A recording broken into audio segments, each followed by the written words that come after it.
ঈমান আকীদাকে দুরুস্ত করবেন। আর এই এলাকার আলেম সমাজদেরকে বলবো, দূরে থাকেন আর কাছে থাকেন, আমার কথাগুলো একটু মনোযোগের সাথে শ্রবণ করবেন, কিন্তু আগামীকালকে সমালোচনা করবেন, এটার দায়ভার শামীম রাজাকে দিবেন না। আমি যদি ভুল বলি স্টেজে এসে আমার ভুলটা ধরায়া দিবে, আর যদি সত্য কথা বলি, সহি কথা বলি, আমার কথাগুলোর উপর আমল করবে। আর যদি পেছনে কথা বলেন, ময়দানে মাশরে আমি আপনার কালারে ধরতে বাধ্য হব। আমি যদি দুইটা কথা ভুল মানুষকে শোনায় দিয়া চইলা যায়, আর মানুষ যদি ভুল কথার উপরে আমল করে, এটার জন্য আল্লাহ তাআলা আপনাকে ছাড়বে না। এবার আপনারা মুহাব্বতের আওয়াজে উচ্চ কণ্ঠে আল্লাহ তাআলার কালামে হাকিম থেকে তেলাওয়াত করেন আর পড়েন আউযু বিল্লাহি মিনাশ শাইতানির রাজিম বিবারাকাতি বিসমিল্লাহির রাহমানির রাহিম কুল লা আসআলুকুম আলাইহি আজরান ইল্লাল মাওয়াদ্দাতা ফিল কুরবা ওয়া ক্বালা তাআলা ফি কালামিহিল মাজিদ ওয়া ফি ফুরকানিহিল হামিদ লা يستوي أصحاب النار وأصحاب الجنة أصحاب الجنة هم الفائزون وقال في شان حبيبه ومحبوبه ومعشوقه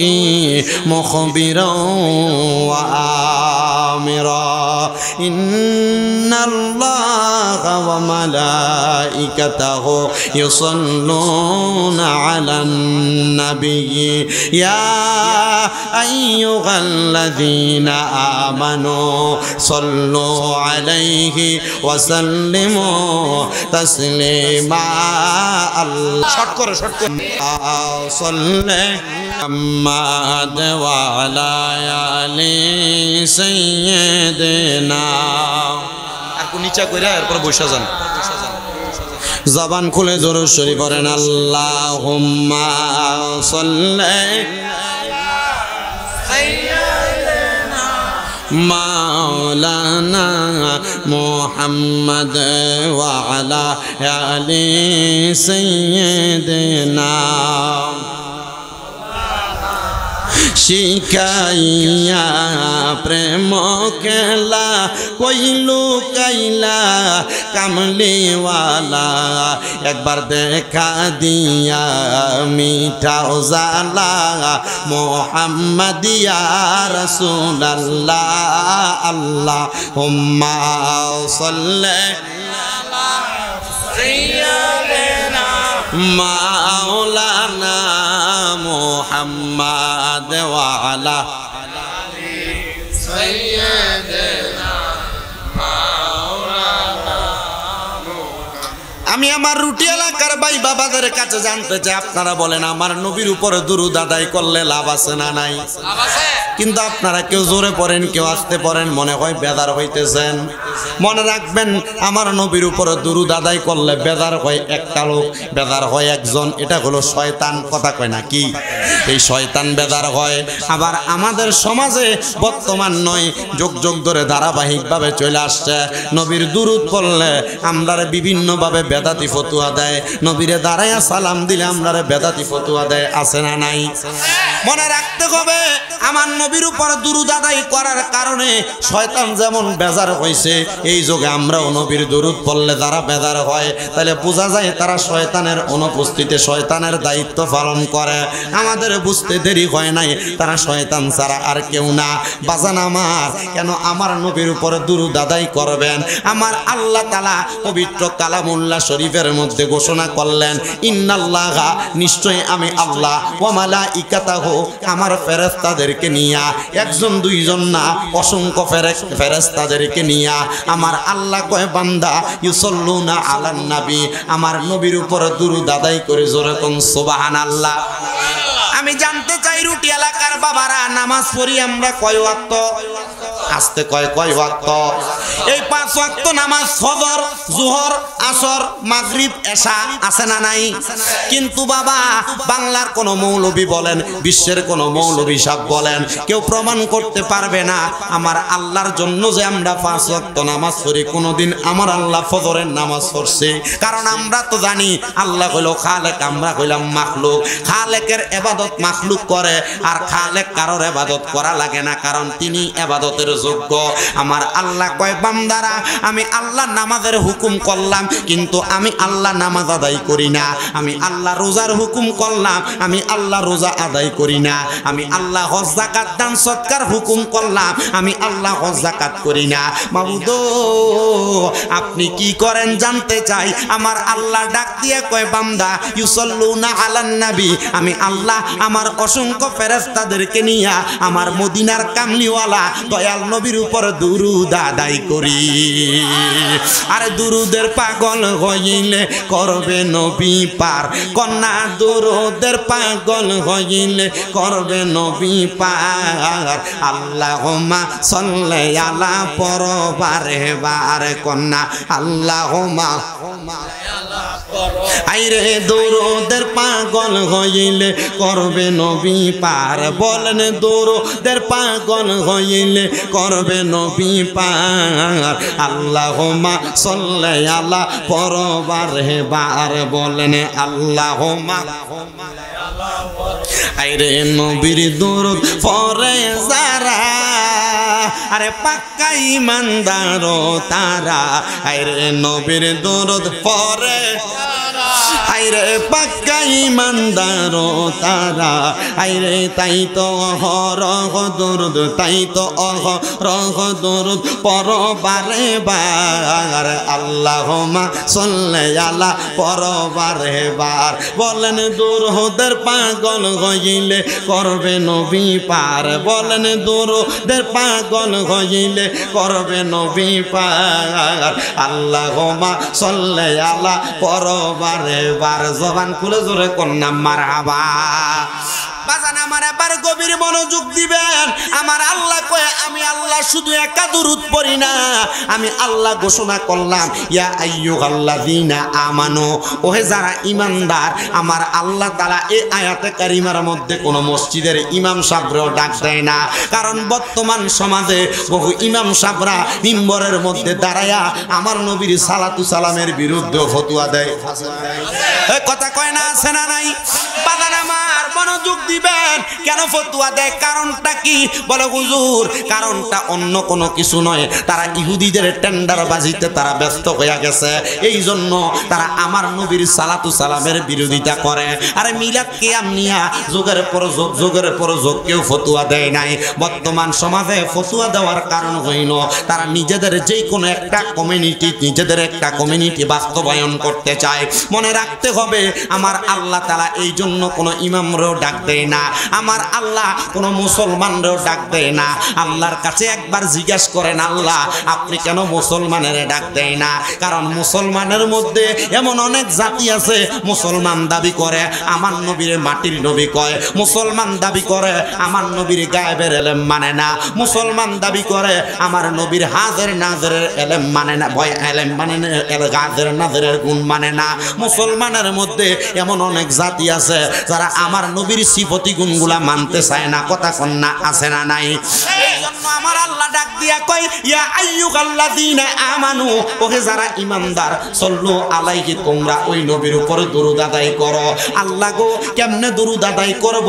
আমার আল্লাহ কয় ওয়াসাল্লিমু তাসলিমা, তোমরা শুধু দুরূদ আদায় করবা না, সালাম দিবা আদবের সাথে। দেখবেন আমরা যদি নবীরে দাঁড়াইয়া ইয়া নবী সালাম আলাইকা কইয়া সালাম দে, ফতোয়া লাগাইতে লাগাইতে সুন্নিদেরকে এমন একটা কথা বলে, এরা সুন্নিরা নবীদেরকে এমন ভাবে সালাম দেয়, এমন ভাবে সম্মান করে, সম্মান করতে করতে আল্লাহর উপরে উঠায়। আমি জানতে চাই যে জায়গায় আল্লাহ কোরআনে কয় ওয়ারাফানা লাকা যিকরাক, আমি আমার বন্ধুর সম্মান, বন্ধুর জিকিরকে বাড়াইলাম। এবার আমার আল্লাহ তাআলা যেই নবীর সম্মান বাড়াইছে, আমরা শুধু দাঁড়ায়া সালাম দিলে না, যদি পায়ের নিচে 10 আইতে একটা বাঁশ বাইন্ধ নবীরে সালাম দেই, এটা নবীর সম্মান বাড়ানো হবে না। আমরা আমার নবীরে সালাম দেই আদবের সাথে, তাজিমের সাথে। হাদি এমদাদুল্লাহ মুহাজিরে মক্কি যারা এখন বেদাত বেদাত কে চিল্লায় তারার উস্তাদের উস্তাদের উস্তাদ উনি বলতেছে আমিও আমার নবীরে দাঁড়ায়া সালাম দিতাম ও গাজী এমদাদুল্লাহ মুহাজিরে মক্কি আপনি কেন নবীরে দাঁড়ায়া সালাম দিতেন উনি ডাক দিয়া কয় জগতের মানুষ রে আমি যখন আমার নবীরে দাঁড়ায়া দাঁড়ায়া সালাম দিতাম আমার কাছে শান্তি লাগে আমার কাছে ভালো লাগে আমার কাছে মায়া লাগে মুহাব্বত লাগে এই জন্য আমি আমার নবীরে দাঁড়ায়া সালাম দিতাম আমরা সুন্নিরাও ফরজ মনে করে সালাম দিই না নফল মনে করে সালাম দেই না ওয়াজিব মনে করে সালাম দেই না আমরা নবীরে সালাম দেই মুহাব্বত কইরা যেন আমরা মরার সময় নবীর দিদার পাই মরার পরে নবীরে কবরে পাই হাসরে নবীরে পাই ফুলসেরাতে নবীরে পাই মিজানে নবীরে পাই আমি জানতে চাই আমার রুটি এলাকার ভাই বাবারা আমরা মরণে কবরে হাসরে মিজানে ফুলসেরাতে নবীর দেখা পাইতে চাই কি চাই না আর জবান খুলে বলেন না পাইতে চাই কি চাই না আরে দয়াল নবী গো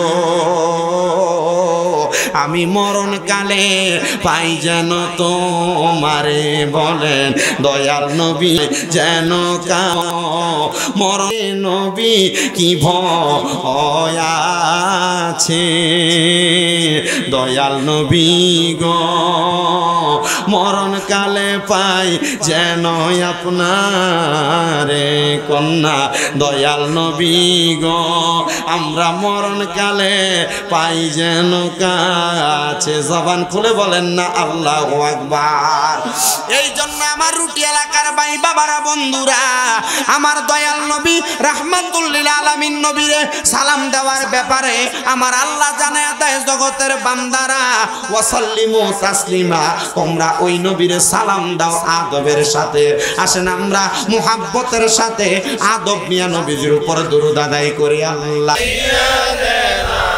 মাওলানা মুহাম্মদ ওয়া আলা আলি সাইয়্যিদিনা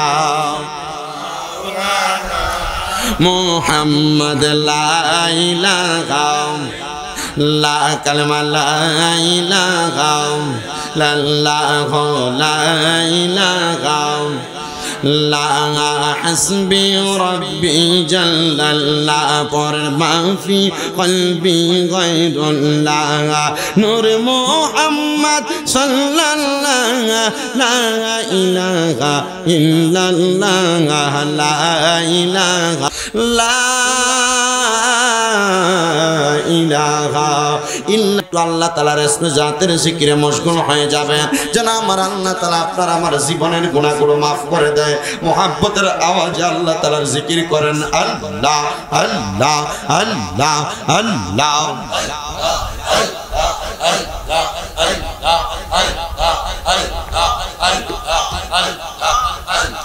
আল্লাহ আল্লাহ আল্লাহ আল্লাহ দয়াল নবী বিনে গো আপন বলতে কে নাই জগতে মারহাবা আল্লাহ দয়াল নবী বিনে গো আপন বলতে কে নাই জগতে মারহাবা আল্লাহ আল্লাহ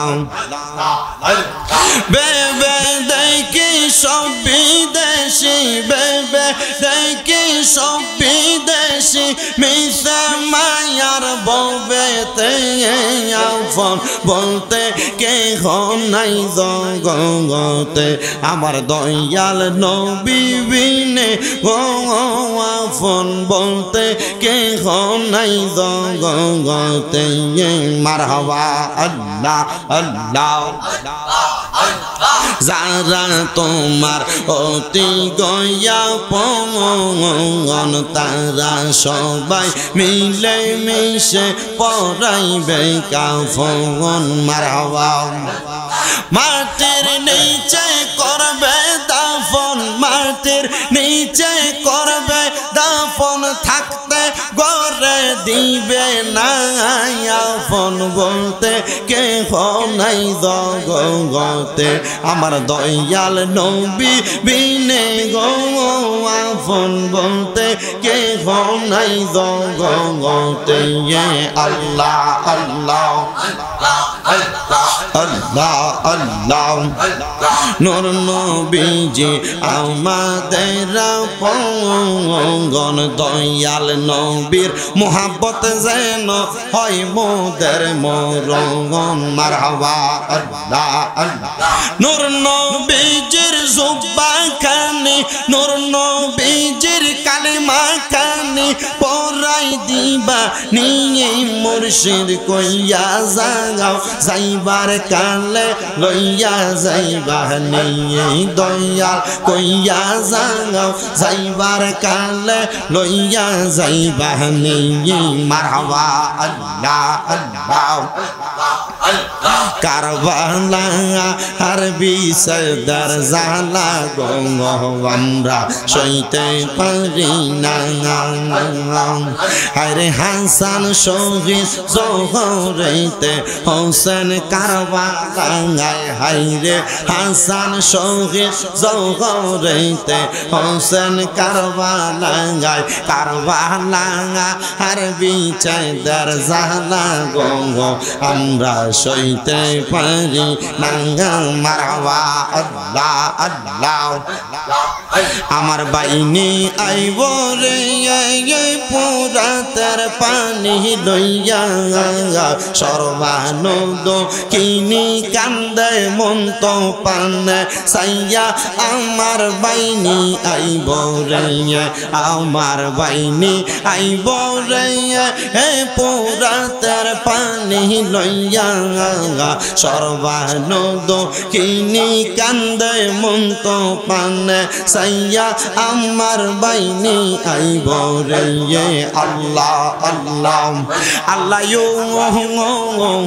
কাশ্মীর লাগাস গোরার পিষ্টে তে চরিয়া আপন জনের কাছে পৌঁছি লইয়া শিয়া গরে বাইরে লাগলো আগুন কাছে মের লাগিয়া আল্লাহ কে মারলো রে আল্লাহ কে মারলো রে এই মায়ের রত নের রহত কে কারিয়া নীল মায়ের বুকের জাদু দগন আল্লাহ কে মারলো রে আল্লাহ আল্লাহ জবান ডাক কইলা আল্লাহ ডাকে সব নাই আল্লাহ আল্লাহ কাশ্মীর লাগাস সজন যখন দেখিল আসমান ভাঙ্গা যেন তাদের মাথা তে পড়ল গরে বাইরে লাগলো আগুন গরে বাইরে লাগলো আগুন কাছে মের লাগিয়া আল্লাহ কে মারলো রে আল্লাহ কে মারলো রে মায়ের যত নের রহত কে কারিয়া নীল মায়ের বুকের জাদু তখন আল্লাহ কে মারলো রে আল্লাহ আল্লাহ লা ইলাহা ইল্লাল্লাহু মুহাম্মাদুর রাসূলুল্লাহ সাল্লাল্লাহু আলাইহি ওয়াসাল্লাম জবান বন্ধ নাই মুহাব্বতের আওয়াজে উচ্চ কণ্ঠে জোরে জোরে পড়েন না আল্লাহু আকবার সবাই জবান খুলে পড়ি আলহামদুলিল্লাহ ওয়াজের ধারাবাহিকতা রক্ষায় আমি আজকে আপনাদের কাছে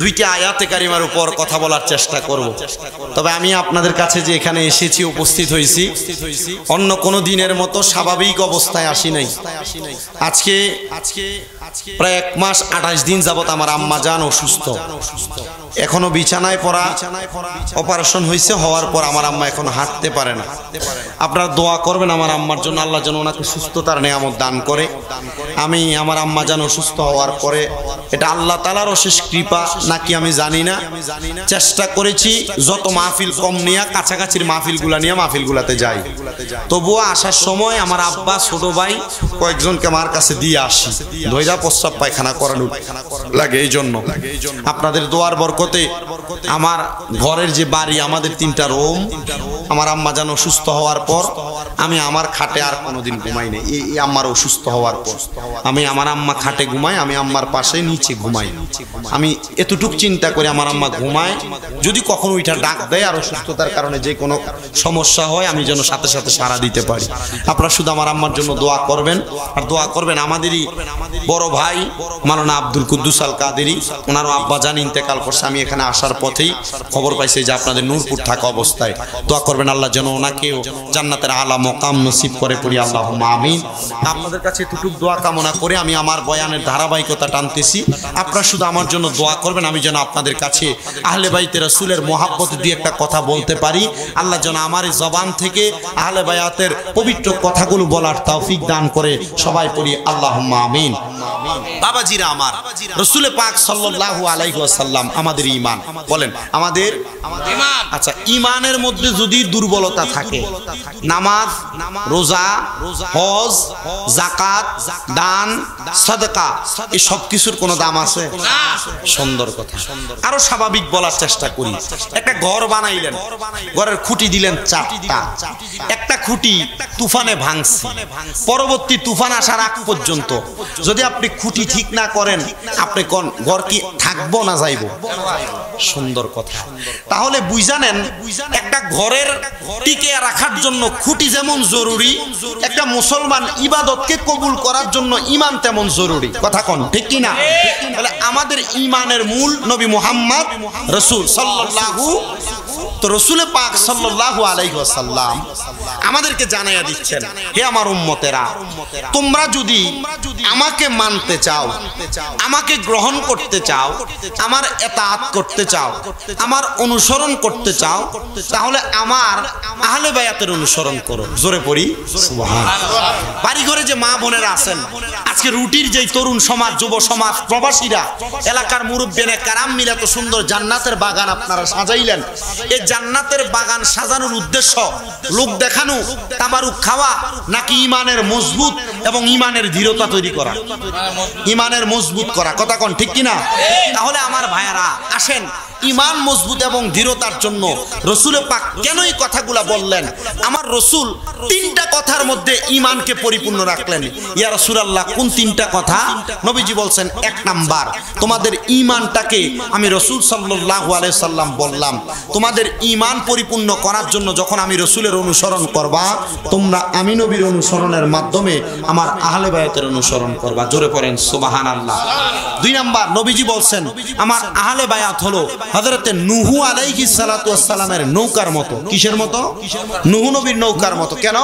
নূহ আলাইহিস সালাম, এই একবার আনছো শেষ, আর আনা যাবে না। আপনারা যারা এখানে আসছেন সবাই সম্মানিত মানুষ, আপনারা আমার পেছনে বসছেন, আমার নিজের কাছে একবারে কেমন জানি লাগতেছে, কারণ আপনারা অনেক সবাই আমার মোটামুটি বাবার বয়সী, বাবার থেকে বেশি বয়সী। আপনারা যারা সামনে বসছেন, হয়তো সাময়িক সময়ের জন্য আমি যে একটা কথা বলবো আপনারা শোনার জন্য বসছেন, মনে কষ্ট নিবেন না, বদদুয়া দিবেন না, কষ্ট করে শুনবেন। নূহ আলাইহিস সালাতু ওয়াস সালামের জামানায় একটা প্লাবন হয়েছিল।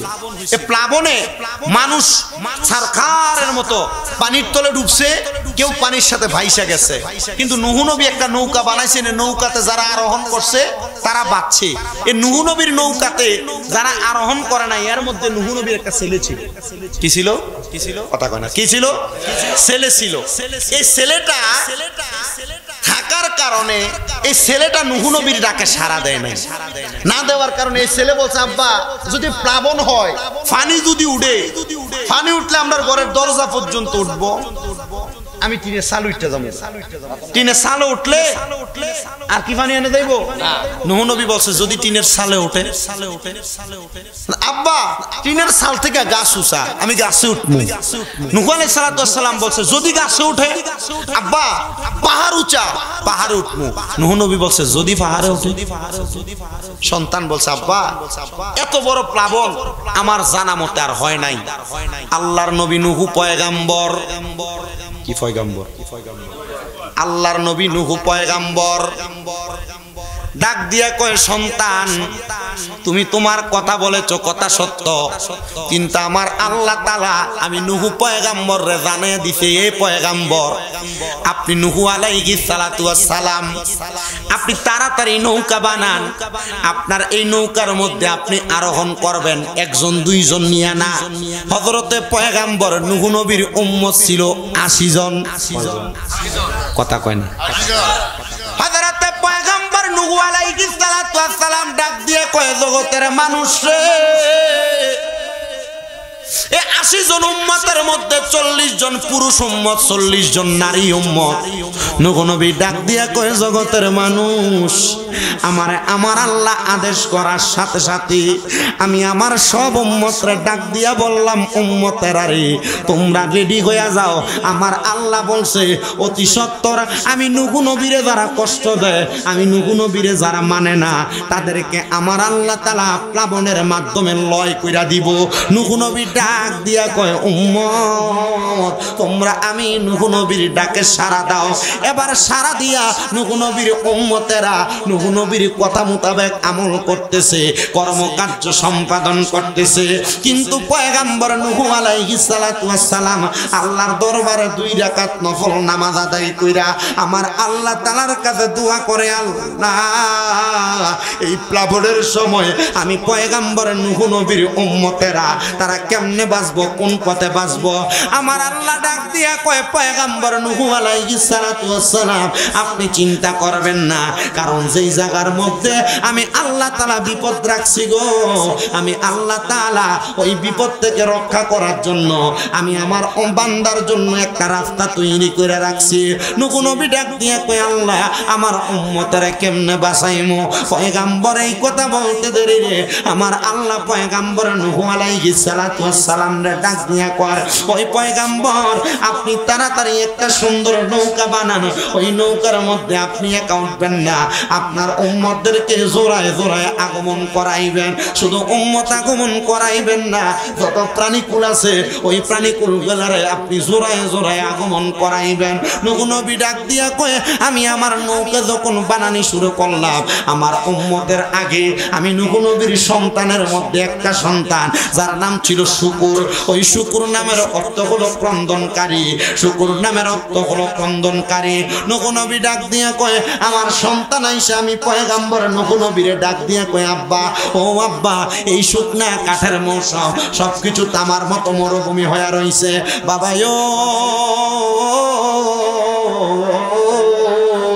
আপনি যে নৌকা বানান এটা তো ভালো মানুষের কাম না আপনি কেন নৌকা বানান পয়গম্বর নূহ একটা ডাক দিয়া কয় সন্তান আমি এই নৌকার বানানোর কারণ হইল আমার আল্লাহ তাআলার নির্দেশ বলে আব্বা মানলাম আপনি নৌকা বানায়েন না মানুষ আপনারা পাগল সাব্যস্ত করবে নূহ নবীর উম্মত ছাড়া যত নাসারারা ছিল নূহ নবী আইসা বাদে বাদে মন্তব্য করে কিরে নূহ নৌকা কেন বানাও এই নৌকার কাজ এখন লাগবে না পানি নাই চারদিকে একবারে মরুভূমির মতো তুমি নৌকা বানায়ো না নূহ নবী ডাক দিয়া কয় যেহেতু আমার আল্লাহ তাআলা আদেশ করছে এই এলাকার মধ্যে আইসা এলাকার মানুষগুলারে প্লাবনের মাধ্যমে ধ্বংস করা হবে পয়গম্বর নূহ নবী নৌকা বানাইতেছে এলাকার সব মানুষ নূহ নবীরে বাজে বাজে মন্তব্য করে নূহ নবী নৌকাটা বানানো শেষ করছেন সুন্দর নৌকা বানাইয়া নূহ নবী রওনা করলেন বাড়ির দিকে যাবে এমন টাইমে নূহ নবীর উম্মতের একজন মুরব্বী বুড়া মহিলা আইসা ডাক দিয়া কয় পয়গম্বর ও নবী নূহ আলাইহিস সালাতু ওয়াস সালাম আপনি তো নৌকা বানাইছেন আপনি বলেছেন প্লাবন হইয়া সব লয় হইয়া যাবে ডুইবা যাবে আপনার নৌকার মধ্যে আপনি প্লাবনের আগে সবাইকে ডাক দিয়া তুলবেন নবী গো আপনি আমারেও আপনার নৌকার মধ্যে তুলবেন নি পয়গম্বর বলে তুলবো গো ওই মহিলা ডাক দিয়া কয় পয়গম্বর আপনি যেহেতু আমারে তুলবেন আমি আমার এই ছোট্ট ঘরটার মধ্যে আমি একটু ইবাদত করতেছি আপনি নূহ নূহ নবী ওই প্লাবন হওয়ার আগে আমার ডাক দিয়ে আপনার নৌকার মধ্যে তুলে নিয়ে যাবেন। পয়গম্বর বলে মা অবশ্যই আপনার নৌকার মধ্যে আপনার নেওয়া হবে। পয়গম্বর সবাইকে আহ্বান করলেন, আল্লাহর আদেশ মোতাবেক সবাইকে ডাক দিয়া পয়গম্বর নূহ আলাইহিস সালাতু ওয়াস সালাম নৌকার মধ্যে উঠে ফেলছে।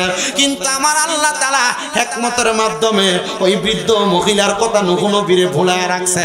নূহ নবী ভুইলা যায় নাই, আল্লাহ হিকমতের মাধ্যমে ভুলে রাখছে।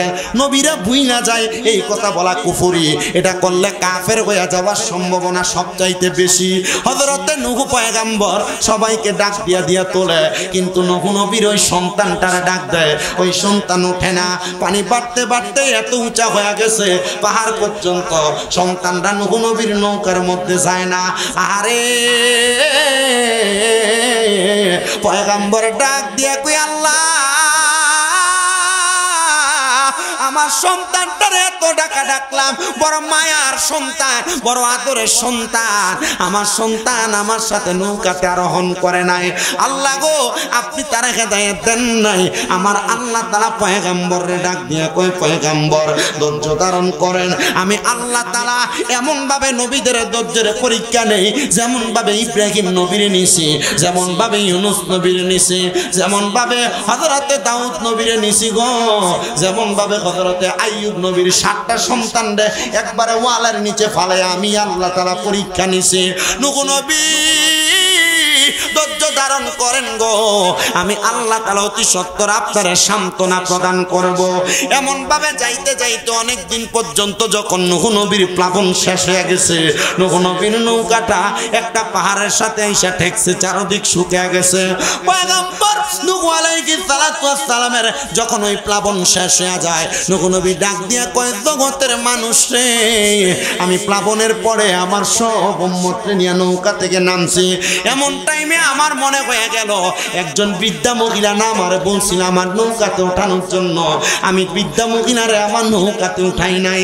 আমি নৌকা থেকে নাইমা আল্লাহর কুদরতি কদমে একটা সেজদা দিয়া আমি রওনা করলাম বৃদ্ধা মহিলার বাড়ির দিকে।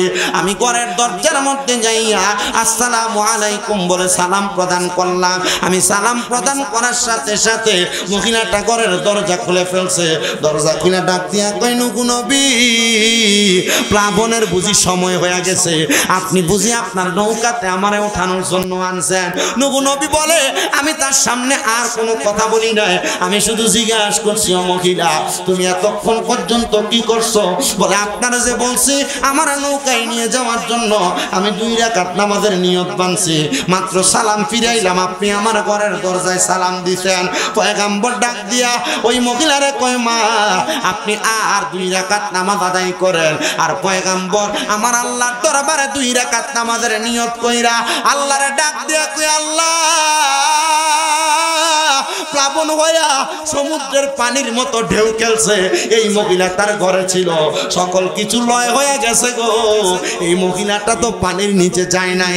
আমার আল্লাহ কয় ও বন্ধু নূহ রে, আমার ওই বান্দিটা আমি আল্লাহ তাআলার 2 রাকাত নামাজ আদায় করছে টের পাই না, কারণ বান্দা যখন নামাজ আদায় করে রে ওই নামাজের মাধ্যমে বান্দার ধৈর্যের পরীক্ষা হয়ে যায়। ওই বান্দা দুনিয়ার কোন জায়গায় কি হয়ে গেছে বান্দা টের পায় না। আর বাংলাদেশের বহু নামাজের মুসল্লিরা নামাজ পড়ে মশা মারে, বহু মুসল্লি নামাজ আদায় করে আল্লাহু আকবার, পোলাপান দুষ্টামি করে কি কথা কন না কেন আছে না নাই? আব্বাজি বহু মুসল্লি আছে আল্লাহু আকবার কইয়া দাঁড়ায়, ডাইনে বামের মধ্যে তাকায়, আসে কয় ওরে নামাজের ভিতরে তারে মশায় কামড় দিলে মশা সে আগে মারে, রুকু সেজদা ফেলে নামাজ হইল না রে তোর নামাজের লইলি না খবর। আরে ধরলি নামাজ পড়লি নামাজ সারা জীবন ভর নামাজ হইল না রে তোর নামাজের লইলি না খবর। নামাজ তুমি ধর্ম জানো, চুরি তোমার পেশা, এমন নামাজ কবুল হবে কেমনে করলা আশা? নামাজও পরে ক্ষেতের আইল কাছাইতে কাছাইতে একাইতেটার 1 বিঘা বানায়, এমন ছোট্ট বেড়াই না আছে না নাই? ও আব্বা শুধু তাই নয়, আবার দেখবেন এমন অনেক মুসল্লি আছে নামাজ পড়ে কথা সত্য, মসজিদের বাইরে আয়া টুপিটা বড়া দিয়া পকেটে লই ওই সুদের ব্যবসার কাম চালায়। আপনারা কোন এমন নামাজিও আছে না নাই? আরে আযান দিলে সবার আগে মসজিদে যায়, মসজিদের বাইরে এসে সুদের টাকা খায়। নামাজ হইল না রে তোর, নামাজের লইলি না খবর। আরে দৌড়লি নামাজ পড়লি নামাজ সারা জীবন পরে, নামাজ হইল না রে তোর, নামাজের লইলি না খবর। মুসলমান নামাজ এমন ভাবে পড়বা যেমন ভাবে পয়গম্বর নূহ নবীর উম্মত মহিলাটা পড়ছে। মহিলা 2 রাকাত নামাজ পড়ছে, প্লাবন হইয়া পানির নিচে সব ডুইবা গেছে, মহিলা যায় নাই। ও বন্ধুরে, পয়গম্বর নূহ আলাইহিস সালাতু ওয়াস সালামের উম্মতের সকল উম্মত যদিও মানে, কিন্তু এই মহিলাটা মানছে, এটাও কেমন সত্য কথা।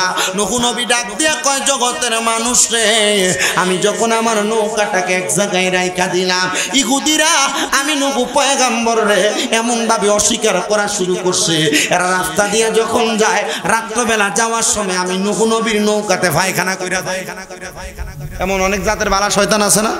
দেখবেন আপনার কাছে যদি সকালবেলা যদি আপনার কাছে ভত্তা খাইবার লাগে কাম খুঁজে, আর যদি এটা যদি দিনের বেলা না দেয়, রাইতে ফুরে গেছে রাম কাছে ফাইরে লয়ে যায়।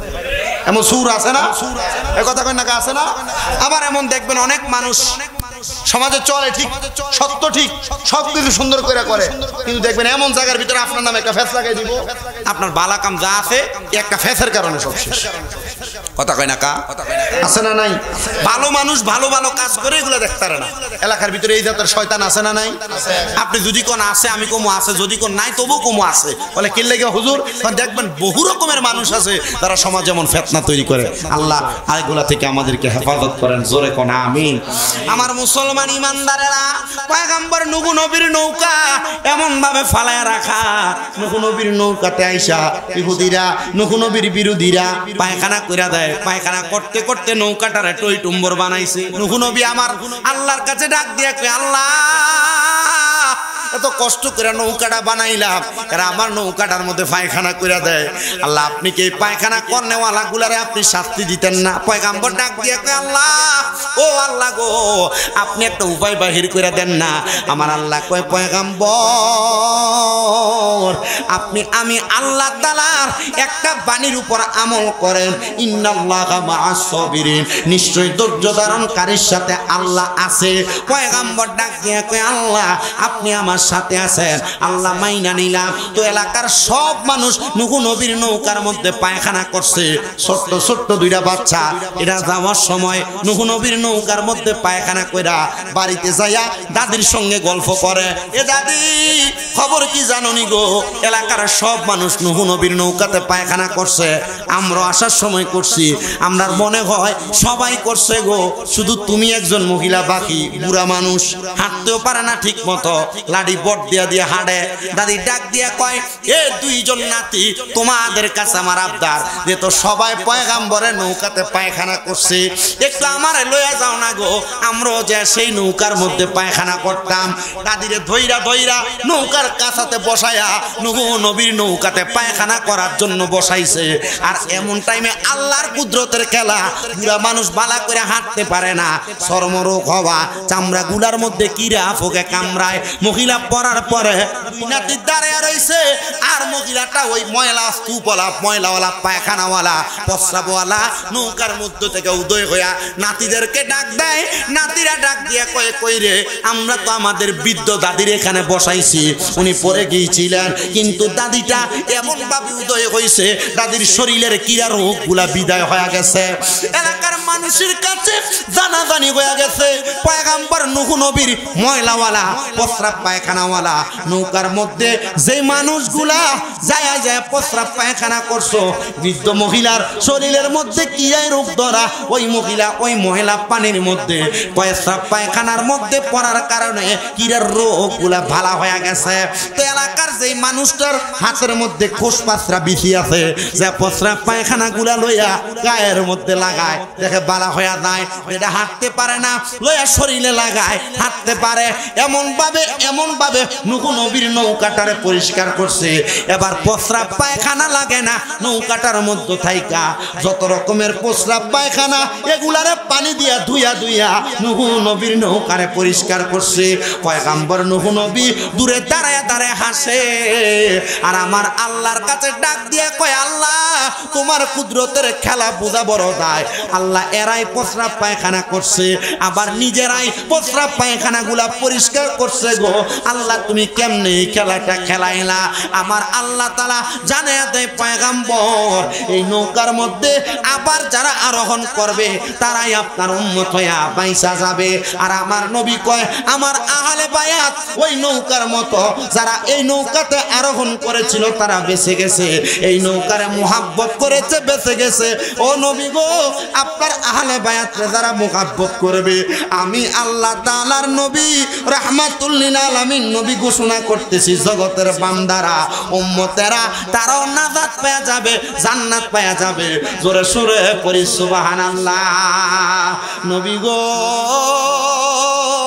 তাহলে আপনার কাছে জানতে চাই, আপনি বলেন না কারা আপনার আহলে বায়াত, কারা আপনার বংশধর? আমার দয়াল নবী রাহমাতুল লিল আলামিন নবী বলতেছে, আমার আহলে বায়াত কারা শুইনা লও। এখন সময়টা শীতকাল না গরমকাল? জোরে কয় না বেটা, আরো জোরে কন্যা, শীতকাল না গরমকাল? এই গরমকাল হওয়ার কারণে আমরা বর্তমানে বড় কষ্ট পাইতেছি। গরম, আমার দিকে ফ্যান দিছে কিন্তু আপনার দিকে নাই, একটু মাঝে মাঝে হেদিকে ফিরিয়ে দিও, তারা যেন একটু শান্তি পায়। আল্লাহ কবুল করেন, আমিন কোন, আস্তে আমিন কারো, জোরে কোন আমিন। বাজান, গরমকালের আগের কালটা শীতকাল। এই শীতকালের সকালবেলা আমার নবীজি শরীর মুবারকের মধ্যে কালা রঙের একটা পশমি চাদর লাগাইছে। কি রঙের? কালা রঙের পশমি চাদর লাগায়া সকালবেলা আমার নবীজি হাইটা আমার নবীজি প্রত্যেক সোমবারে মদিনা শরীফের মসজিদে নববী থাইকা ঠিক ডান কন্যার বরাবর একটা রাস্তা গেছে, যেই রাস্তাটা যাইয়া মসজিদে কোবাতে ঢুকছে। কোন জায়গা? মসজিদে কোবা। আপনাদের দোয়ায় আমি যাই আসছি, আমি দেখে আসছি যে মসজিদে কোবা 2 রাকাত নামাজ পড়লে একটা উমরা হবে। সুবহানাল্লাহ, আস্তে কইলেন সুবহানাল্লাহ। এই বেটারা, আপনারা যারা টাকা পয়সার মালিক, মুরব্বী বাবারা যারা আছেন টাকা পয়সার মালিক, মা বোন যারা আছেন স্বর্ণগয়নার মালিক, আম্মা আপনাদের কাছে ফায়াত দিও, আপনার কাছে মাপ চাই, টাকা পয়সা ধন সম্পত্তি দিয়ে কবর লয়ে দেবেন। কথা কয় না, যাবেন কবর লইয়া? কবর লইয়া যাইতে পারতেন না?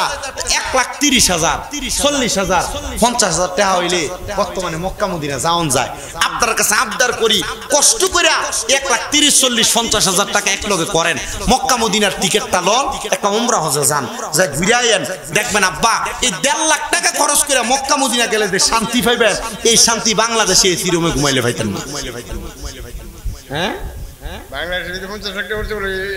এই শান্তি পাইতেন না, কারণ আপনার রুটি গ্রামের মসজিদে 1 ওয়াক্ত নামাজ পড়লে 1 ওয়াক্তের সওয়াব, কিন্তু মসজিদ হারাম মক্কাতুল মুকাররমায় 1 ওয়াক্ত নামাজ পড়লে 1 লক্ষ ওয়াক্তের সওয়াব।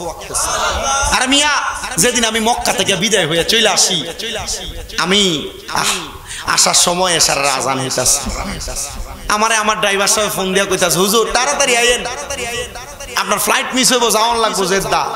আমি কইলাম, ভাই 1 ওয়াক্ত পড়লে 1 লক্ষ ওয়াক্তের সওয়াব। এসার আযান হইতাছে, ইমাম সাহেবের পিছনে ফট্টারুম নি জানি না, নিজে 2 রাকাত নামাজ পড়ি, মুসাফির হয়ে যাম, একটু দেন না 2 রাকাত নামাজটা পড়ি। 2 রাকাত নামাজে দাঁড়ায় আল্লাহু আকবার কয়ে ফইরা রওনা দিছি, কারণ আমি যা কয় লক্ষ ওয়াক্তের মদিনা শরীফের মসজিদে নববী 1 ওয়াক্ত নামাজ পড়লে 50,000 ওয়াক্তের সওয়াব। চিন্তা করে দেখছেন আব্বা? আমি আপনাদেরকে বুঝাইতে চাইছিলাম যে কথাটা আমার বাবারা, আমার নবীজি সোমবারে সকালবেলা কালো রঙের পশমি চাদরটা লাগায়া রওনা করছে মসজিদে কুবার দিকে যাবে।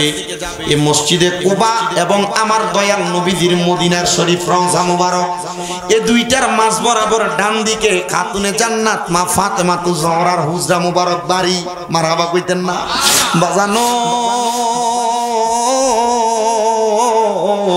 আমার দয়াল নবীজি খাতুনে জান্নাত ফাতেমার বাড়ির সামনে যায়া আমার নবীজি চিন্তা করলেন, আমি নবীর কলিজার টুকরা দুইটা নাতি হযরত ইমাম হাসান আর হোসেন রাদিয়াল্লাহু তাআলা আনহুমা, আমার নবীজি এদেরকে মুহাব্বত বড় করতেন, বড় বেশি মুহাব্বত করতেন। আমার নবীজি ইমাম হাসান হোসেনকে দেখার জন্য খাতুনে জান্নাত মা ফাতেমাতুজ জোহরার ঘর মুবারকে প্রবেশ করলেন। প্রবেশ কইরা রে বাবা আমার দয়াল নবীজি খাতুনে জান্নাতরে ডাক দিলেন, মওলা আলীরে ডাক দিলেন, ইমাম হাসান আর হোসেনকে ডাক দিয়া আমার নবীজির কালো পশমি চাদরটারে এইভাবে মেইলা ধরলেন। মেইলা দইরা তাদের চারজনকে ঢুকাইলেন। আমার নবী মাঝখানে রইলেন। আল্লাহর নবী হাত তুইলা আল্লাহর কাছে দোয়া করে, আল্লাহুম্মা হাউলাই আহলু বাইতি। আমার নবী দোয়া করে, আল্লাহ আপনি এদেরকে কবুল করেন, এরা আমার আহলে বায়াত। বন্ধু আমার নবী যখন এই দোয়া করে, এমন টাইমে আমার নবীজির একজন স্ত্রী এই চাদরের নিচে প্রবেশ করতে চাইলেন।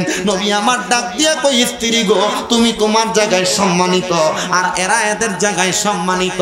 বাজান নে আমার দয়াল নবী যখন এই দোয়া করলেন, আল্লাহ তাআলা সাথে সাথে কোরআনের আয়াত নাজিল করে দিছে, বিসমিল্লাহির রহমানির রহিম, ইন্নামা ইউরিদুল্লাহু লিইয়ুযহিবা আনকুমুর রিজসা আহলাল বাইতি ওয়া ইউতাহিরাকুম তাতহীরা।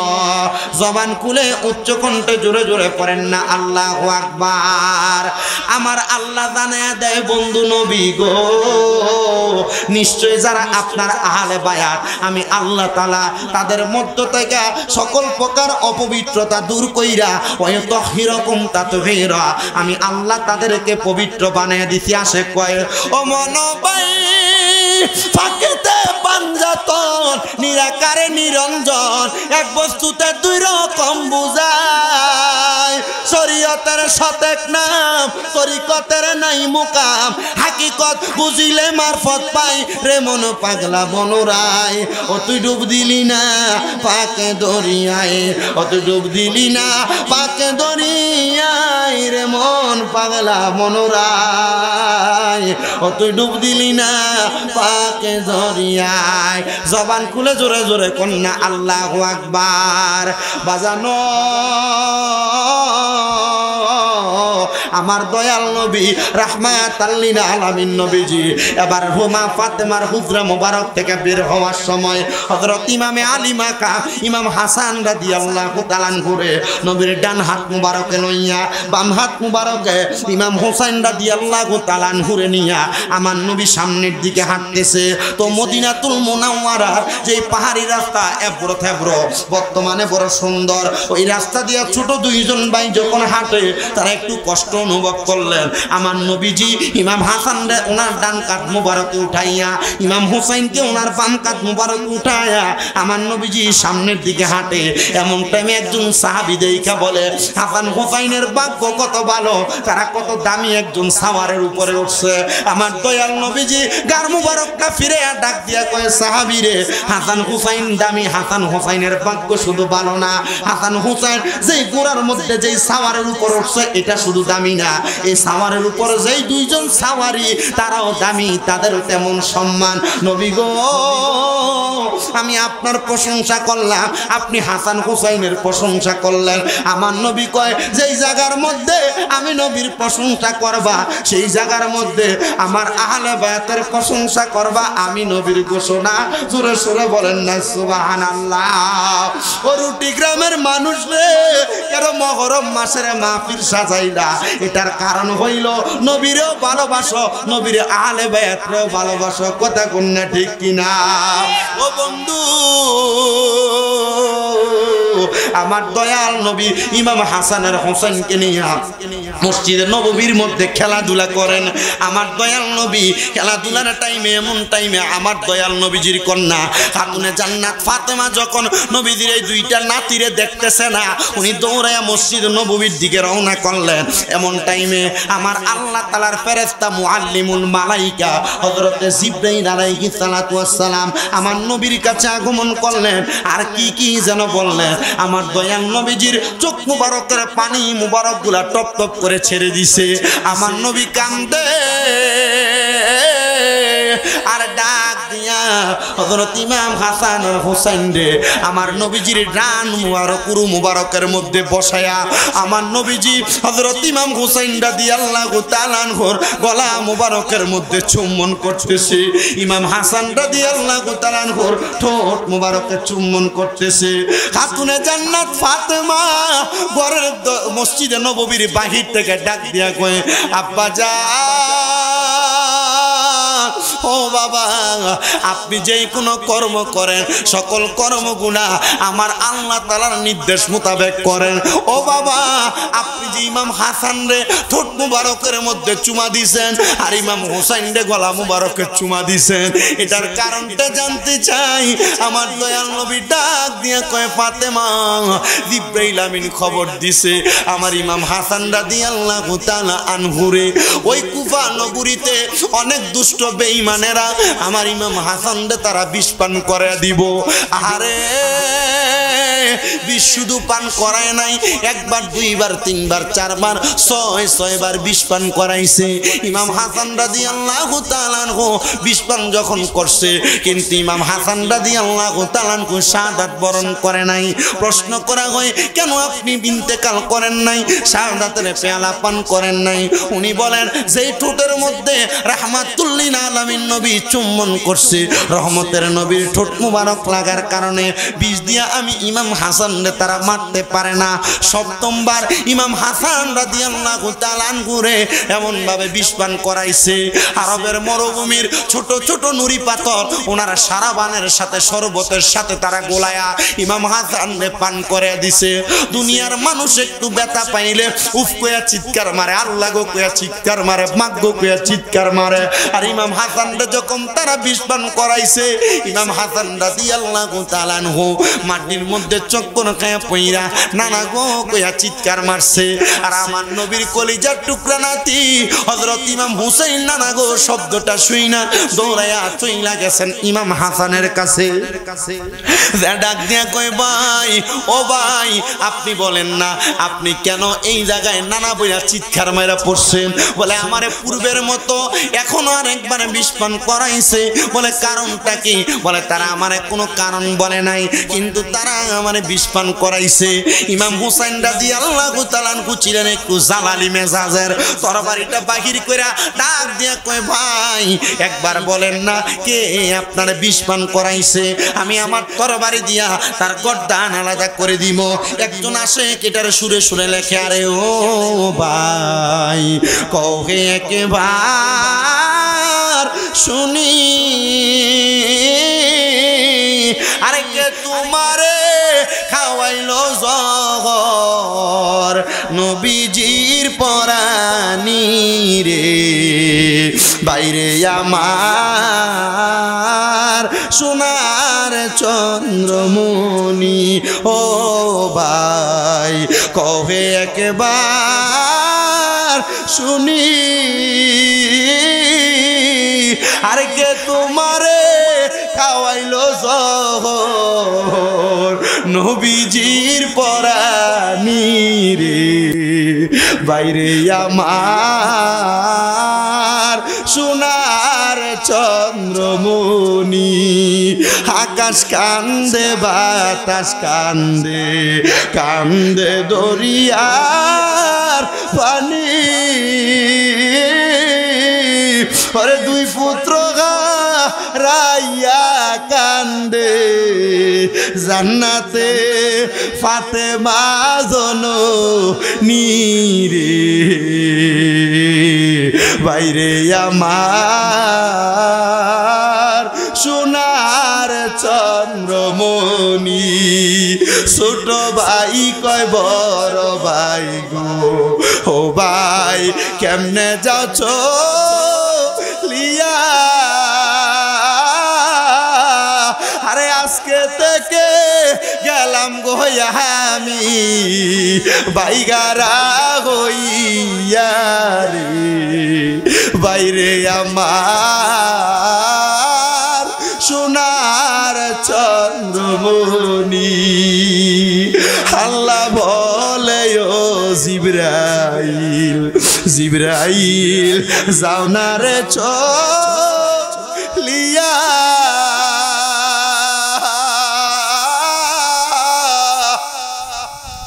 সত্তর হাজার ফেরেশতা আনো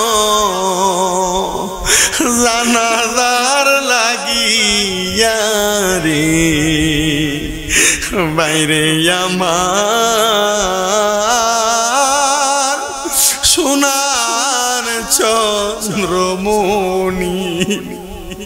হায়রে আমার রুটির বাবারা রে হাসান হুসাইনের ব্যাপারে আমার নবী কয় আল হাসানু ওয়াল হুসাইনু সাইয়্যিদা শাবাবি আহলিল জান্নাহ হাসান হুসাইন হবে জান্নাতের যুবকদের সরদার কেমনে রে বিস্বান করাইলো খাতুনে জান্নাত ফাতেমা কয় আব্বা আপনি একবার আমার আল্লাহর কাছে দোয়া করলে আমার আল্লাহ আমার সন্তানদের কেমন কষ্ট দিবে না আমার দয়াল নবীজি খাতুনে জান্নাত ফাতেমার কাছে দুইটা কথা বলছে ও ফাতেমা আমি নবীজির দুইটা ছেলে সন্তান দুনিয়ার জমিনে বেঁচে থাকা অবস্থায় আমার আল্লাহ তাআলা ইমাম হাসান হুসাইনকে নিয়ে যাওয়ার কথা বলছে আমি আমার আল্লাহর কাছে কইছি আল্লাহ আমার হাসান হুসাইনকে নিয়েন না আমার দুইটা ছেলে থেকে আপনি একটা ছেলে নিয়ে যান আমার আল্লাহ আবার খবর দিতে নবী গো আপনার হাসান হুসাইনকে নেওয়া লাগবে আমি কইছি জিবরাইল আল্লাহরে দেয়া বলো আমার আরেকটা সন্তান নিয়ে যাইতে নবীর একটা সন্তান তৈয়ব ওনারে নিয়ে গেছে আরেকটা সন্তান তহের ওনারে নিয়ে গেছে আমার আল্লাহ তাআলা আরেকবার কখনো জিবরাইলরে পাঠাইছে জিবরাইল এসে ডাক দিয়া কই নবী গো আপনার দুইটা নাতিরে আমার আল্লাহর রাস্তায় দেওয়া লাগবে আমার নবী ডাক দিয়া কই জিবরাইল আল্লাহরে জিগাইবানি আমার আল্লাহ আমার দুইটা নাতির শাহাদাতের বিনিময় আমি আমার দয়াল নবীরে কি প্রদান করব আমার দুইটা সন্তান নিয়ে গেছে আমি আমার আল্লাহর কাছে কোনো কিছু দাবি করি নাই আমার আল্লাহরে জিবরাইল যে ডাক দিয়া কই আল্লাহ আপনার পয়গাম্বর আপনার নবী আপনার দুস্থত বিনিময় চায় আমার আল্লাহ কয় যাও রে জিবরাইল আমার বন্ধুরে খবর দিয়া দাও হযরত ইমাম হাসান হুসাইনের শাহাদাতের বিনিময়ে আমার বন্ধু আমি আল্লাহর কাছে যা চাইবো আমি দুস্থরে তা দান কইরা দিব আমার আল্লাহ ঘোষণা দিছে রে বন্ধু যাও যাও ঘোষণাটা জানাইয়া দাও জিবরাইল কয় নবী গো হাসানের শাহাদাতের বিনিময়ে আপনি আপনার গুনাহগার উম্মতের নাজাত পেয়ে যাবেন তবে আপনার ইমাম হুসাইনরে দুনিয়ার কোনো সাধারণ ভাবে শাহাদাত করা হবে না দুষ্ট পাপাচার ইয়াজিদের দলেরা কাফের বেঈমান মুশরিকেরা আপনার ইমাম হুসাইনরে এমন ভাবে শাহাদাত করব তাদের মাথায় পাগড়ি থাকবো তাদের মাথায় টুপি থাকবো দাড়ি থাকবো তাদের শরীরে পাঞ্জাবি থাকবো শুধু থাকবে না রে থাকবে না ইয়াজিদ পাপাচার গোষ্ঠীর মধ্যে মুফতি ছিল মুহাদ্দিস ছিল হাফেজে কোরআন 70 জন ছিল কেন রে সুন্নিরা বলে এই যে আমার সামনে কালা টুপি ভাই বইয়া রইছে রেজবি শাহ হুজুর কেবলার পাগল রেজবি হুজুর যে কইতো দাড়ি টুপি পাগড়ি পাঞ্জাবি আবাকাবা দেখলে পাগল হইও না বলে হুজুর কেন বলে তার টুপির নিচে শয়তান থাকবো হাফেজ দেখলে পাগল হইও না হাফেজে কোরআনের মধ্যে এজিদ ছিল এজিদের মধ্যে হাফেজে কোরআন ছিল মুফতি মুহাদ্দিস দেখলে পাগল হইও না নবীর বংশের গলায় যারা ছুরি চালাইছে এদের ভিতরে মুফতি মুহাদ্দিস ছিল এরা শুধু কইছে হুসাইনের গলায় ছুরি চালায়া দে আসরের নামাজ কাজা হইয়া যায় আমি জানতে চাই যেই নবীর কারণে নামাজ পাইলা যেই নবীর কারণে রোজা পাইলা যেই নবীর কারণে হজ যাকাত পাইলা যেই নবীর নাতি জান্নাতের যুবকের সরদার এদের গলার মধ্যে তরবারি চালাইলে এদের গলার মধ্যে তরবারি চালাইলে এরা নামাজ হইব না বেটা এদিদ্রে রহমতুল্লাহ আলাইহি কয় পিশাব নাউজুবিল্লাহ জোরে কয় না বেটা রেবিদের প্রশংসা করে পিশাব দাবি করে বেঈমান বেটা বেঈমান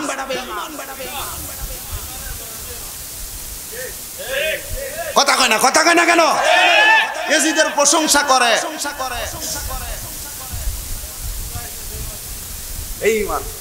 আল্লাহ তাআলা এগুলার হেদায়েত নসিব করো কথা কয় না আমিন কোন আর জোরে ওরে কারবালাতে হুসাইন শহীদ নবীজি যাহার নানা কথা কেন ওরে নবীজি যাহার নানা এজিদের প্রশংসা করলে এজিদের প্রশংসা করলে ঈমান থাকতে পারে না কারবালাতে হুসাইন শহীদ নবীজি যাহার নানা গো নবীজি যাহার নানা এজিদের প্রশংসা করলে ঈমান থাকতে পারে না কথা কোন ঠিকই ও যাদের নামে মসজিদ বানায় যাদের নাম লেখে মাদ্রাসায় ইমামে পড়ে জুমারে খুতবায় ইমামে পড়ে জুমারে খুতবায় মুনাফিকরা দেখে না কারবালাতে হুসেন শহীদ নবীজি যাহার নানা গো নবীজি যাহার নানা এজিদের প্রশংসা করলে ঈমান থাকতে পারে না কথা কোন ঠিক কিনা ভাইও আমার দয়াল নবী ডাক দিয়ে কয় ফাতেমা আমার হাসানের ঠোঁট মুবারকে আমি নবী এই জন্য চুমা খাই যেন আমার হাসান রে বিষক্রিয়া না মারতে পারে ফাতেমা ডাক নিয়ে কয় বাবা তাহলে আপনি ইমাম হুসাইনের গলা মুবারকে কেন চুমা খান খাতুনে জান্নাত ডাক দিয়ে কয় এই প্রশ্নটা আমি আমার আব্বাজান মুহাম্মদুর রাসূলুল্লাহ দয়াল নবীরে করতে দেরি আমি দেখলাম নবীজির চোখ মুবারক গুলা দিয়া পায়া পায়া পানি পড়তাছে নবীজির দাড়ি মুবারক গুলা ভিজা গেছে আমি আমার দয়াল নবীরে জিজ্ঞাসা করলাম ইয়া রাসূলুল্লাহ কান্দেন কেন গো নবী আমার নবী ডাক দিয়া কয় ফাতেমা আমার আল্লাহ জানায়া দিছে রে আমার হুসাইন রে যখন দুনিয়ার জমিনে শাহাদাত করে দিব আমি নবী দুনিয়াতে থাকবো না তুমি ফাতেমাও থাকবা না কিন্তু আমার হুসাইনের এই শাহাদাতের বিনিময়ে আমার আল্লাহ তাআলা জানায়া দিছে আমি নানা মুহাম্মদুর রাসূলুল্লাহ আমি নানার মুহাম্মদুর রাসূলুল্লাহর লক্ষ লক্ষ কোটি কোটি গুনাহগার উম্মত রে আমার আল্লাহ নাজাত দিয়া দিব জোরে কোন সুবহানাল্লাহ বন্ধুরে খাতুনে জান্নাত কই আব্বা আমার হুসাইন রে দুনিয়ার জমিনে শাহাদাত করব আপনি কি আমার আল্লাহর কাছে একটু দোয়া করবেন না আমার নবী কান্দে আর ডাক দিয়া কয় ফাতেমা আমার হুসাইন রে শুধু তারা জবা করব না আমার হুসাইন দুনিয়ার শেষ 2 রাকাত নামাজ পড়ব রে কিন্তু দুনিয়ার মানুষ 2 রাকাত নামাজে সেজদা দেয় 4টা আমার হুসাইন সেজদা দিব 3টা বাকি একটা সেজদা ওই এজিদের দিতে দিত না ফাতেমা ডাক দিয়ে কয় আব্বা জান ও আব্বা জান আপনি আমার আল্লাহর কাছে দরখাস্ত করেন না আমার আল্লাহ যেন আমার হুসাইন রে শেষ সেজদাটা দিতে দেয় আমার নবী কান্দে ঠোঁটের মধ্যে মুচকি হাসি ডাক দিয়ে কয় ফাতেমা আমার আল্লাহ জানিয়া দিছে রে আমার হুসাইন বাকি একটা সেজদা দুনিয়াতে দিবে না আমার হুসাইনের বাকি একটা সেজদা জান্নাতের মধ্যে দিবে কাল হাসরের ময়দানে আমার আল্লাহর কুদরতি কদমে দিব আর আমার হুসাইন ততক্ষণ সেজদা থেকে মাথা উঠাইতো না যতক্ষণ হুসাইনের নানার একটা উম্মত জাহান্নামে থাকবো নানার উম্মতদেরকে জাহান্নাম থেকে জান্নাতি বানানোর আগ পর্যন্ত হুসাইন মাথা উঠাইবে না জবান খুলে জোরে জোরে কন্যা সুবহানাল্লাহ আরে মা ফাতেমার নয়নে মনি হযরত আলীর জান মা ফাতেমার নয়নে মনি হযরত আলীর জান ইমাম হোসেন শহীদ হলো কারবালার ময়দানে ইমাম হোসেন শহীদ হলো কারবালানে বলেন মা ফাতেমার নয়নে মনি হযরত আলীর জান বলেন মা ফাতেমার নয়নে মনি হযরত আলীর জান ইমাম হোসেন শহীদ হলো কারবালার ময়দানে ইমাম হোসেন শহীদ হলো কারবালার ময়দান ঈদের দিনে নতুন পোশাক পরল সকলে হাসান হোসেন কান্দে নানা পোশাক দাও বলে দয়াল নবী করলো দোয়া ও গো রাব্বানা জান্নাত থেকে কুদরতেরই পোশাক পাঠাও না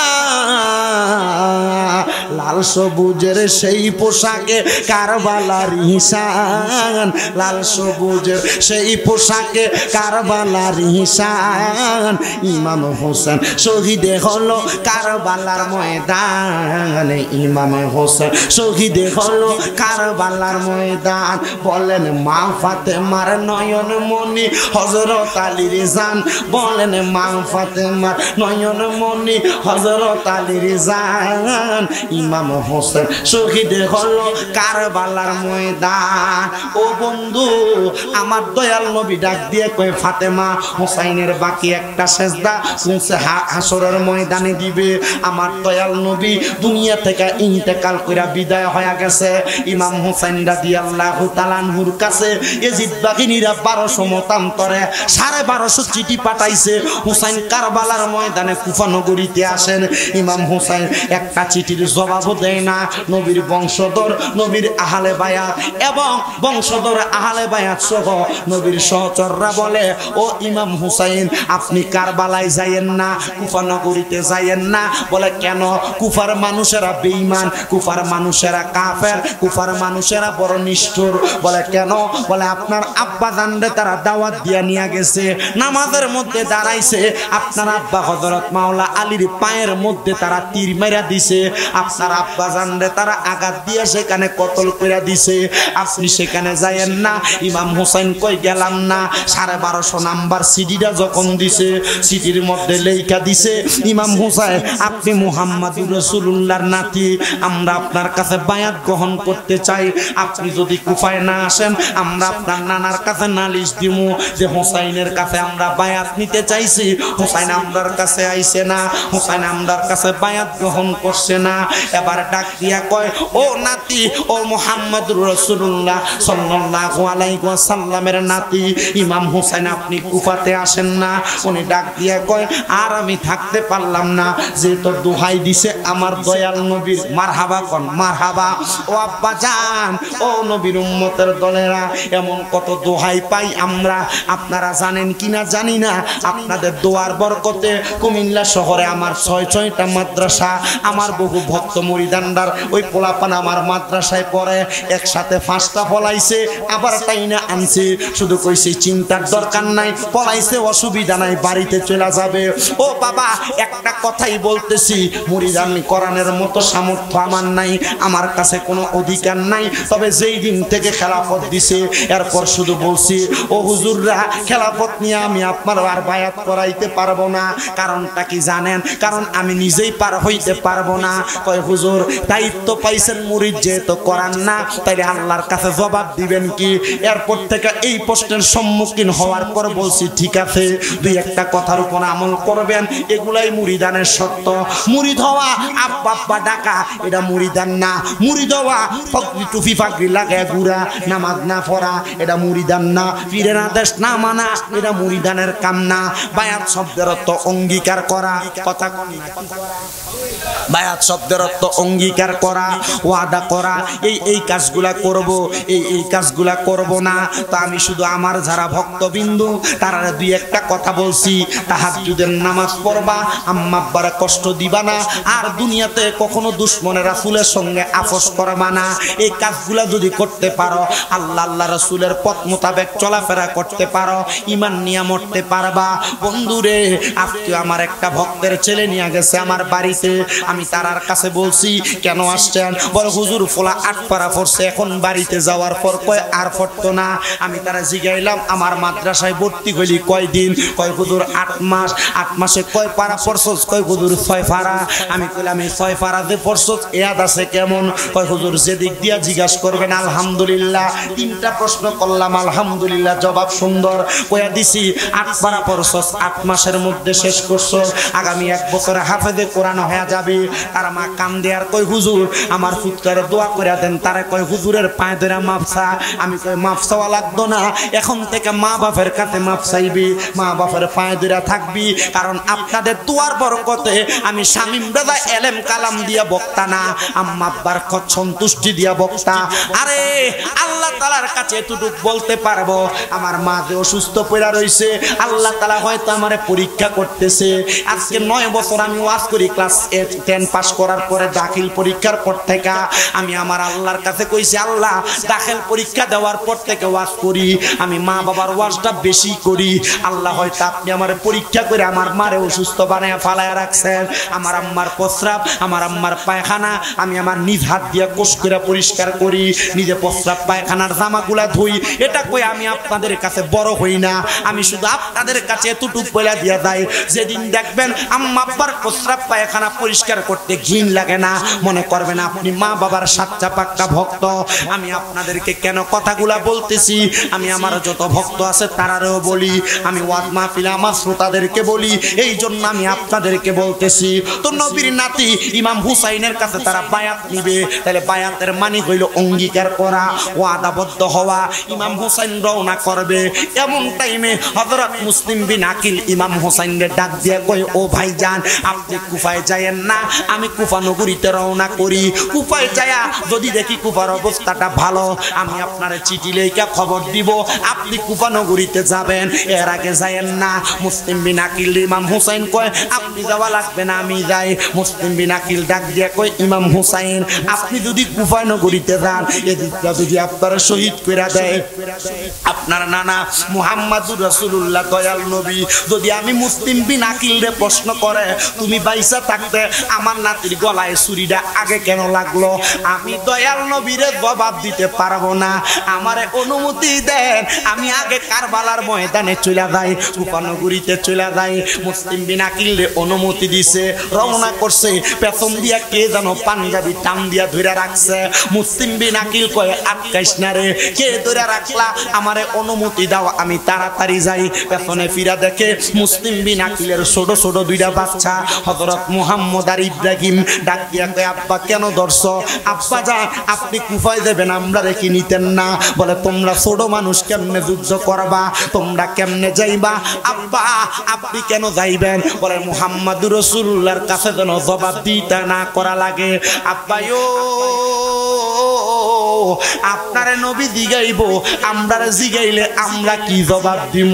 আব্বা আপনার সঙ্গে কুফায় লইয়া যান, আপনারা যখন এদিক বাগিনী তীর মারবো, আমরা দুইটা বাইয়ের সামনে দিয়া দইরা আমরা নবীর কাছে কইমু, নবীর নাতির গলা মুবারকে তরবারি লাগার আগে আমরার জীবনে শহীদ হইয়া গেছে।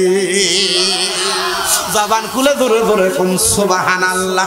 ভাই আমার গভীর মনোযোগ, নবীদের কলিজার টুকরা নাতি কারবালায় যায় না এখনো। মুসলিম বিন আকিল কুফা নগরীতে প্রবেশ করার সাথে সাথে ইবনে জিয়াদ নামক লোকটা কুফা নগরীতে ঢুকায়া একসাথে 3000 লোকরে বায়াত করাইছে। মারহাবা কোন বায়াত করায়া একটা সিঁড়ি লেখছে, ইমাম হোসেন আপনি কুফাতে আসেন, কুফার অবস্থা বড় ভালো। সিঁড়িটা হাতের মধ্যে লইয়া বাহকের কাছে দেওয়ার সাথে সাথে মুসলিম বিন আকিলের হাতগুলারে পেছন দিয়া বাইন্দা ফালাইছে। মুসলিম বিন আকিল রে দরবার সুন্দর করে আটকায়া জলখানার মধ্যে প্রবেশ করাইছে, সাথে দুইটা ছোট ছোট বাচ্চারও প্রবেশ করাইছে।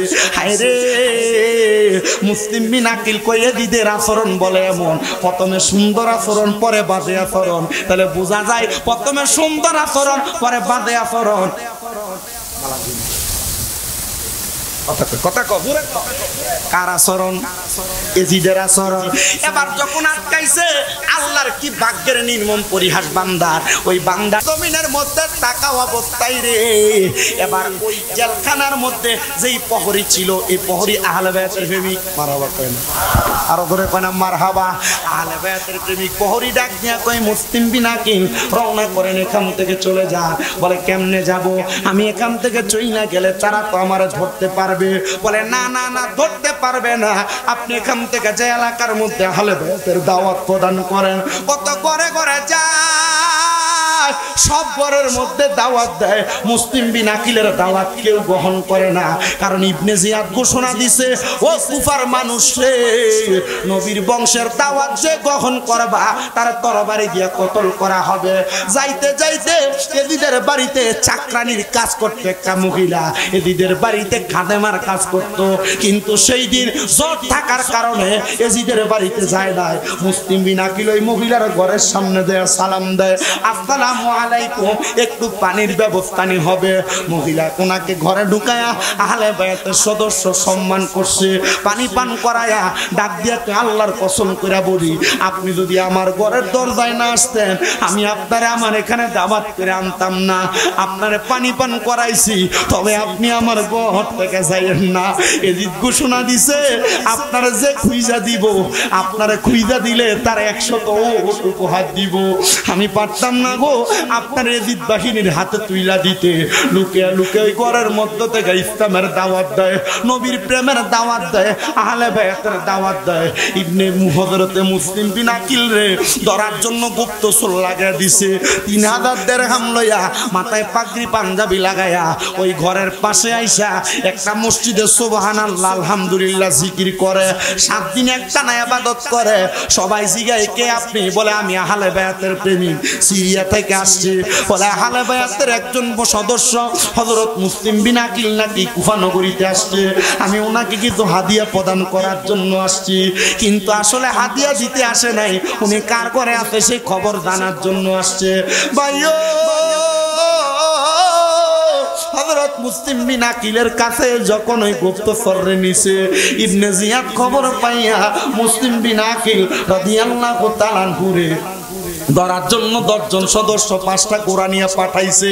হযরত মুসলিম বিন আকিল রে ওই জায়গার মধ্যে থেকে বের কইরা ঘরের মধ্যে থেকে তরবারিগুলা নিয়া ইবনে জিয়াদ নাকি ওনার সঙ্গে সমঝোতা করবে এই কথা বইলা দাওয়াত দিয়া নিয়া যায়। নীতি নীতি ইবনে জিয়াদের ঘরের সামনে নিয়া ওই এজিদের বড় রাজপ্রাসাদের ছাদে উঠাইয়া মুসলিম বিন আকিলের গর্দানটা একটা কূপ দিয়ে আলাদা করে ফেলছে।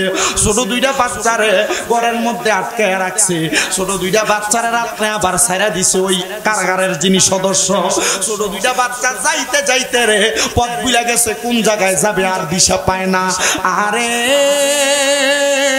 ওই বাচ্চা 2টা যেখানেই যায় গুইরা গুইরা আবার এক জায়গার মধ্যে চলে আসে, যেখানে যায় গুইরা গুইরা এক জায়গার মধ্যে চলে আসে। ওই ছোট 2টা বাচ্চা যখন এক জায়গায় চলে আসে, ছোট 2টা বাচ্চা সকাল হওয়ার সাথে সাথে দেখতেছে একটা কূপের কর্নারের মধ্যে আরে ইমাম হুসাইনে পাকের আহলে বায়াতের সদস্য ওই জায়গার মধ্যে থাকা অবস্থায় এবার আকলিমা নামক একজন মহিলা ওই ছোট 2টা বাচ্চারে ধরে নিয়ে গেছে। নিয়ে যাইয়া তার মালিক মহিলা আহলে বায়াতের পাগল। আজকের মাহফিলে মা বোন পর্দার আড়ালে আছে না নাই? কথা কয় না আছে না নাই? মা বোন মা ফাতেমারে ভালোবাসি কি বাসে না? আহলে বায়াতরে ভালোবাসে, মুহররমরে ভালোবাসে, নবীর বংশরে ভালোবাসে। ভাইও নবীর বংশ ইমাম হুসাইন রাদিয়াল্লাহু তাআলা আনহু দুনিয়ার জমিনের মধ্যে যখন প্রতিনিধি পাঠাইছে, ওই মহিলাকে আমি আহলে বায়াতের প্রেমিক কথা সত্য রে, কিন্তু আমার স্বামী আহলে বায়াতের দুশমন। আমি ছোট 2টা বাচ্চারে সুন্দর করে খাওয়ায়া আমার একটা ঘরের কর্নারের মধ্যে শোয়া রাখছি। আমার স্বামী যখন গভীর রজনীতে আমার বাড়িতে আগমন করছে, আমি আমার স্বামীর জন্য খাবার রেডি করতে গেছি। এমন টাইমে ঘুম থেকে জাগ্রত হইয়া মুহাম্মদ আর ইব্রাহিম 2টা ভাই কান্না করতেছে। আমার স্বামী তারারে খুঁজা বাহির কইরা লইয়া রওনা করছি ইবনে জিয়াদের কাছে। আমি আমার স্বামীরে জিজ্ঞাসা করলাম, স্বামী গো ছোট 2টা বাচ্চারা আপনি কোথায় নিয়ে যান? বলে ইবনে জিয়াদ ঘোষণা দিছে যদি নবীর বংশধর আহলে বায়াতের 2টা সদস্যরে তার কাছে নিয়ে যাইতে পারি 200 ওট উপহার দিবে। হায় রে আমার বাবা, ওই মহিলাটা স্বামীর পায়ের মধ্যে জড়ায়া ধরে ডাক দিয়া কয়, স্বামী গো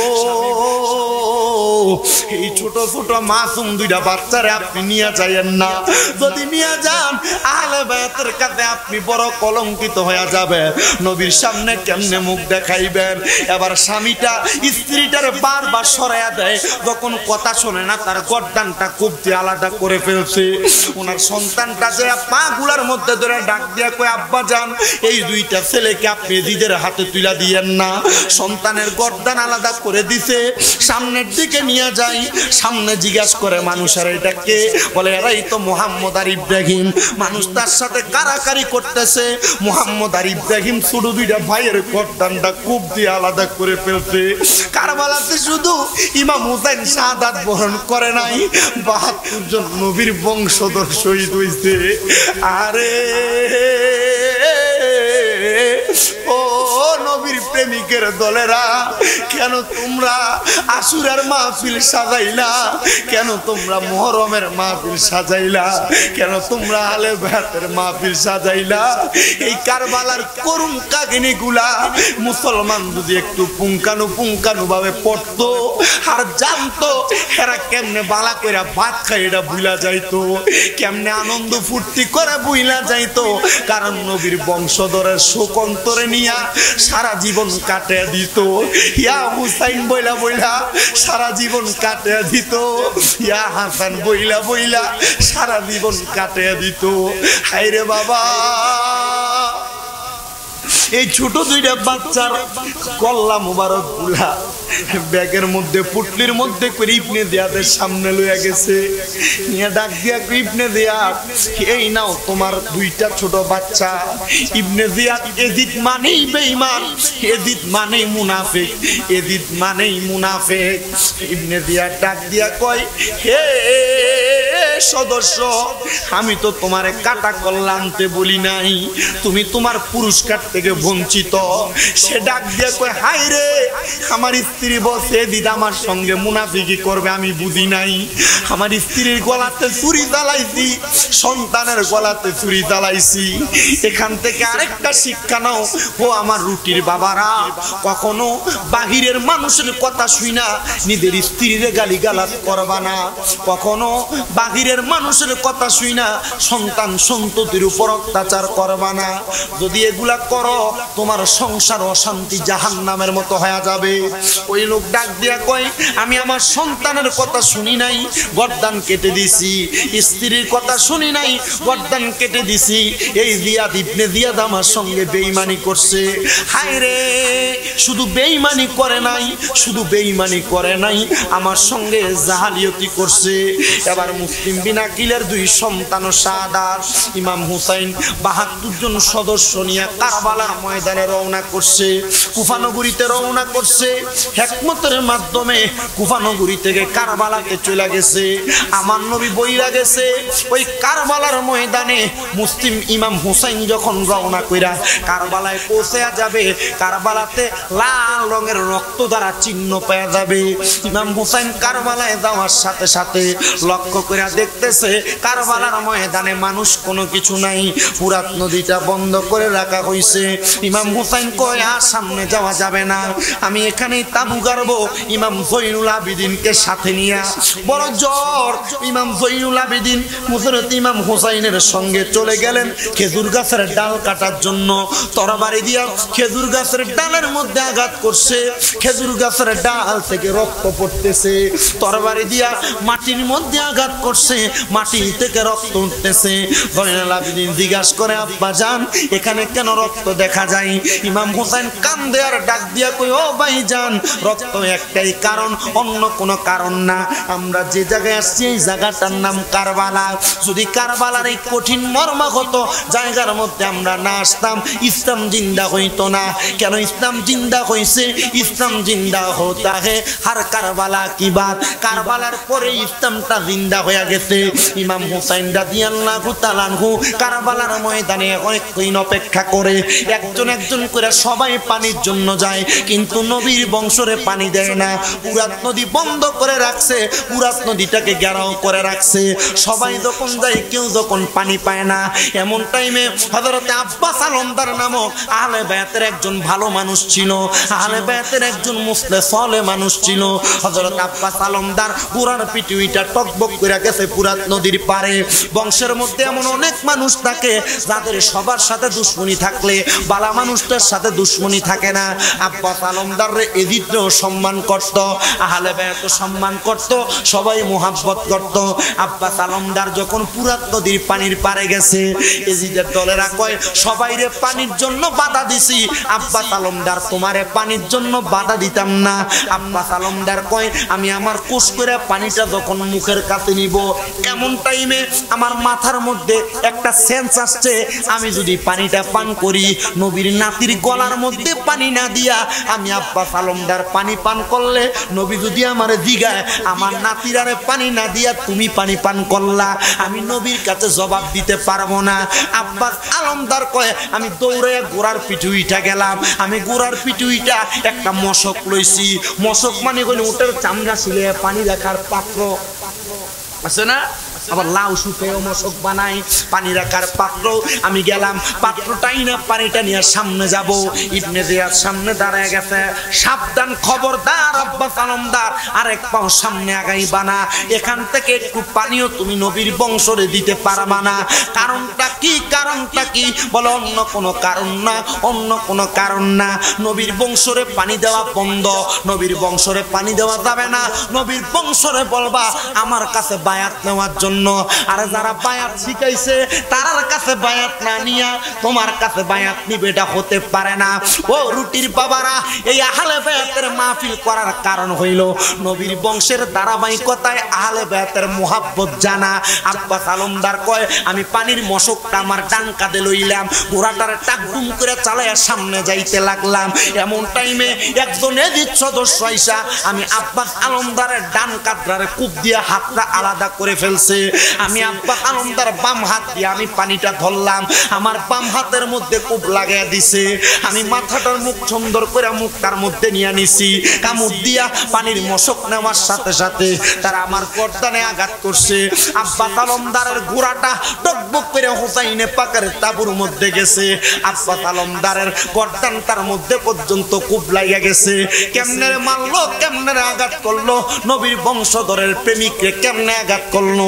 আব্বাস আলমদার যখন শাহাদাত বরণ করে, এবার হযরত ইমাম হুসাইনের দুইটা ছেলে, একটার নাম হযরত আলী আসগর, একজনের নাম হযরত আলী আকবর। হযরত আলী আকবর বড় সন্তান, ডাক দিয়া কয় আব্বা জান আপনি আর পানির জন্য যাইয়েন না, এখনই যুদ্ধ করার সময়, আমি কারবালার ময়দানে চলে যাই। হযরত আলী আকবর ঘোড়ার পিঠে উইটা তরবারি নিয়ে যুদ্ধ করতে গেছে। তরবারি থেকে কেউ বাঁচতে পারে না, কেউ বাঁচতে পারে না, তরবারি দিয়া সবাই আঘাতপ্রাপ্ত হয়।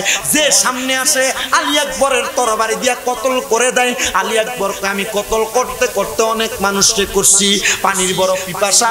আমি আমার ঘোড়াটা নিয়ে আমার আব্বাজানের কাছে গেছি, আব্বাজান আমার একটু পানি দেন না।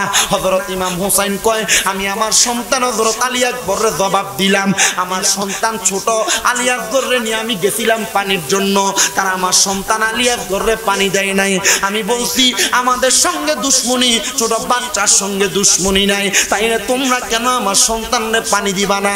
তারা পানি দিব বইলা সামনে নিয়া আমার হযরত আলী আকবরের বুকের মধ্যে তারা তীর মেরা দিছে। আসে কয় আরে পুরাতে নদীর পানি রে বন্ধ করে দিল রে, পুরাতে নদীর পানি রে বন্ধ করে দিল রে, কাছে যেতে দিল না সে ঠাই, বলেন কাছে যেতে দিল থাঙায়, পশু পাখি খাইলো কেহ বাধা না দিল, বাধা শুধু আসগরের বেলায়, বলেন বাধা শুধু হুসাইনের বেলায়, পুরাতে নদীর পানি রে বন্ধ করে দিল রে, কাছে যেতে দিল না সে থাঙায়, পশু পাখি খাইলো কেহ বাধা না দিল, বাধা শুধু হুসাইনের বেলায়,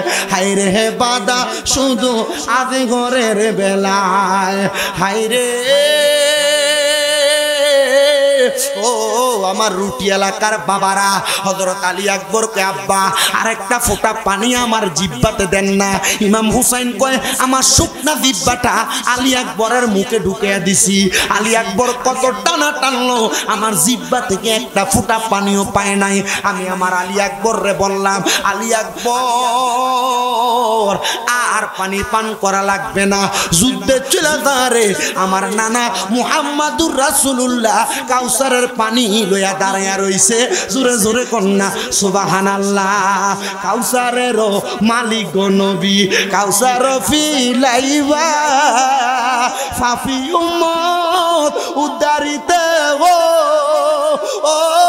নবী সাজদাতে পড়িবা গো নবী নবী তুমি নবী উলাম বিয়া তোমার লাগা বানায় আছে গো আমার আল্লাহ সারাটা দুনিয়া গো নবী নবী তুমি নবী উলাম বিয়া জবান খুলে কন্যা মারহাবা ভাইও আলী আকবর গেছেন শাহাদাত হয়ে গেছে এবার ইমাম হুসাইনের ফালা 9 মুহররম ইমাম হুসাইন রাদিয়াল্লাহু তাআলা আনহু ওনার স্ত্রী হযরত সাহারা বানুর ডান মুবারকের উপরে মাথাটা রাইকা কোরআন তেলাওয়াত করতেছে তাইলে বোঝা গেল স্ত্রীর ডান রানের উপরে মাথা রাইকা কোরআন পড়া নবীর বংশধরের সুন্নত মারহাবা আর জোরে কয় না মারহাবা বন্ধু ইমাম হযরত হুসাইন রাদিয়াল্লাহু তাআলা আনহু কোরআন তেলাওয়াত করতেছে করতে করতে সাহারা বানুর কুল মুবারকের মধ্যে ঘুমায়া গেছে ইমাম হুসাইন একটু পরে কান্না করতে করতে ঘুম থেকে জাগ্রত হয়ে গেছে হযরত সাহারা বানু ডাক দিয়ে কয় স্বামী কান্না করতে করতে জাগ্রত হয়ে গেলেন কারণটা কি বলেন না হযরত ইমাম হুসাইন ডাক দিয়ে কয় সাহারা বানু রে আমি কিছুক্ষণ আগে স্বপ্ন দেখলাম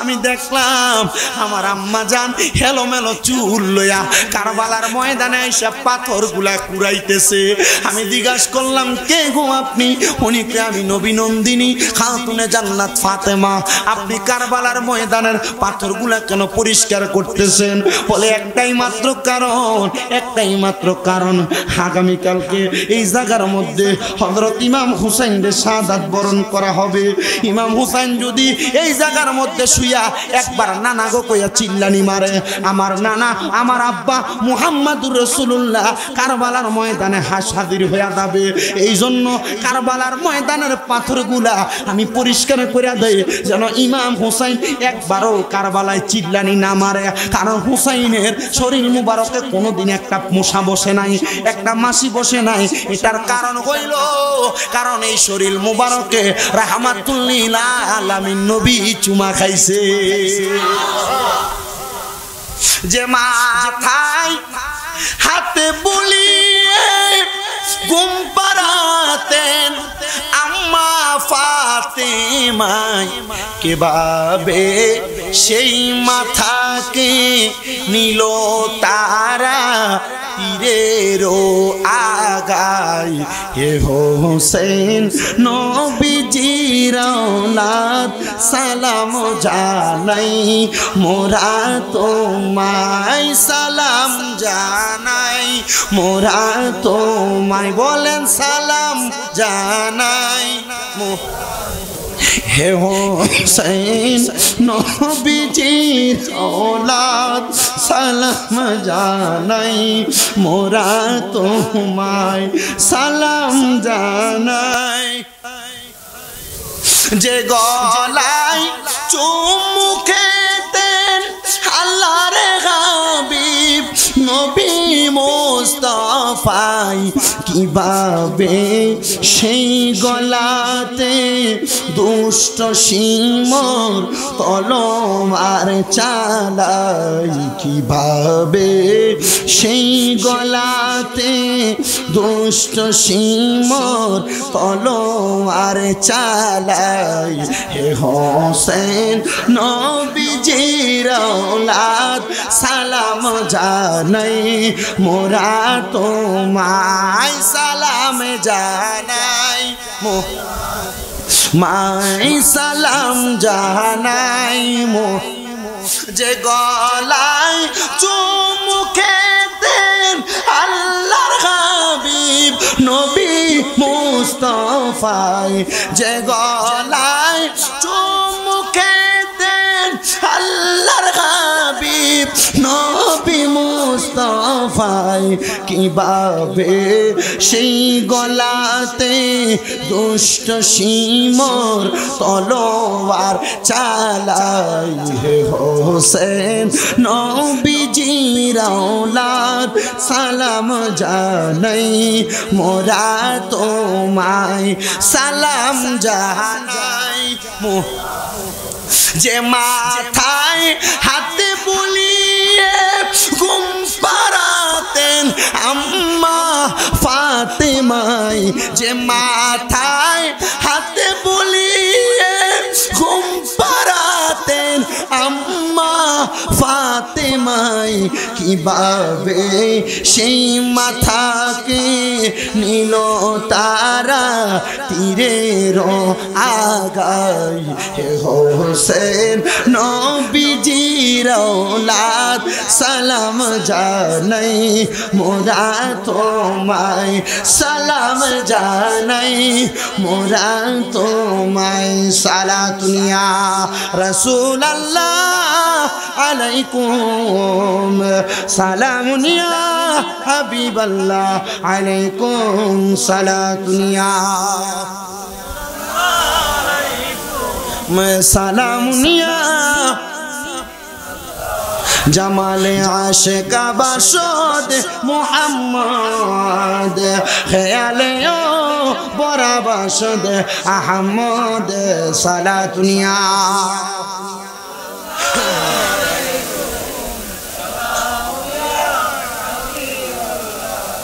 ইমাম হুসাইন রাদিয়াল্লাহু তাআলা আনহু রওনা করছে কারবালার ময়দানে যুদ্ধ করবে তরবারি হাতে। হযরত মাওলা আলীর তরবারি বুকের মধ্যে, হযরত আমির হামজার বর্ম মোবারক তরবারিটা লইয়া সামনের দিকে যায়, দেখে কাতারে কাতারে ইবনে জিয়াদ বাহিনীরা দাঁড়ানো, কিন্তু সামনে ছোট একটা বাচ্চা ফুটফুট করে চেহারাটা ফুটতাছে। কেউ ইমাম হুসাইনের সামনে আসে না। ছোট বাচ্চাটা এসে ডাক দিয়ে কয়, হুসাইন কারবালার ময়দানের মধ্যে হাজির হয়ে গেছে। ইমাম হুসাইন রাদিয়াল্লাহু তাআলা আনহু কয়, আর কেউ কি যুদ্ধ করবে না? ছোট একটা বাচ্চা আমার সামনে। ওই ছোট বাচ্চাটা ডাক দিয়ে কই, হুসাইন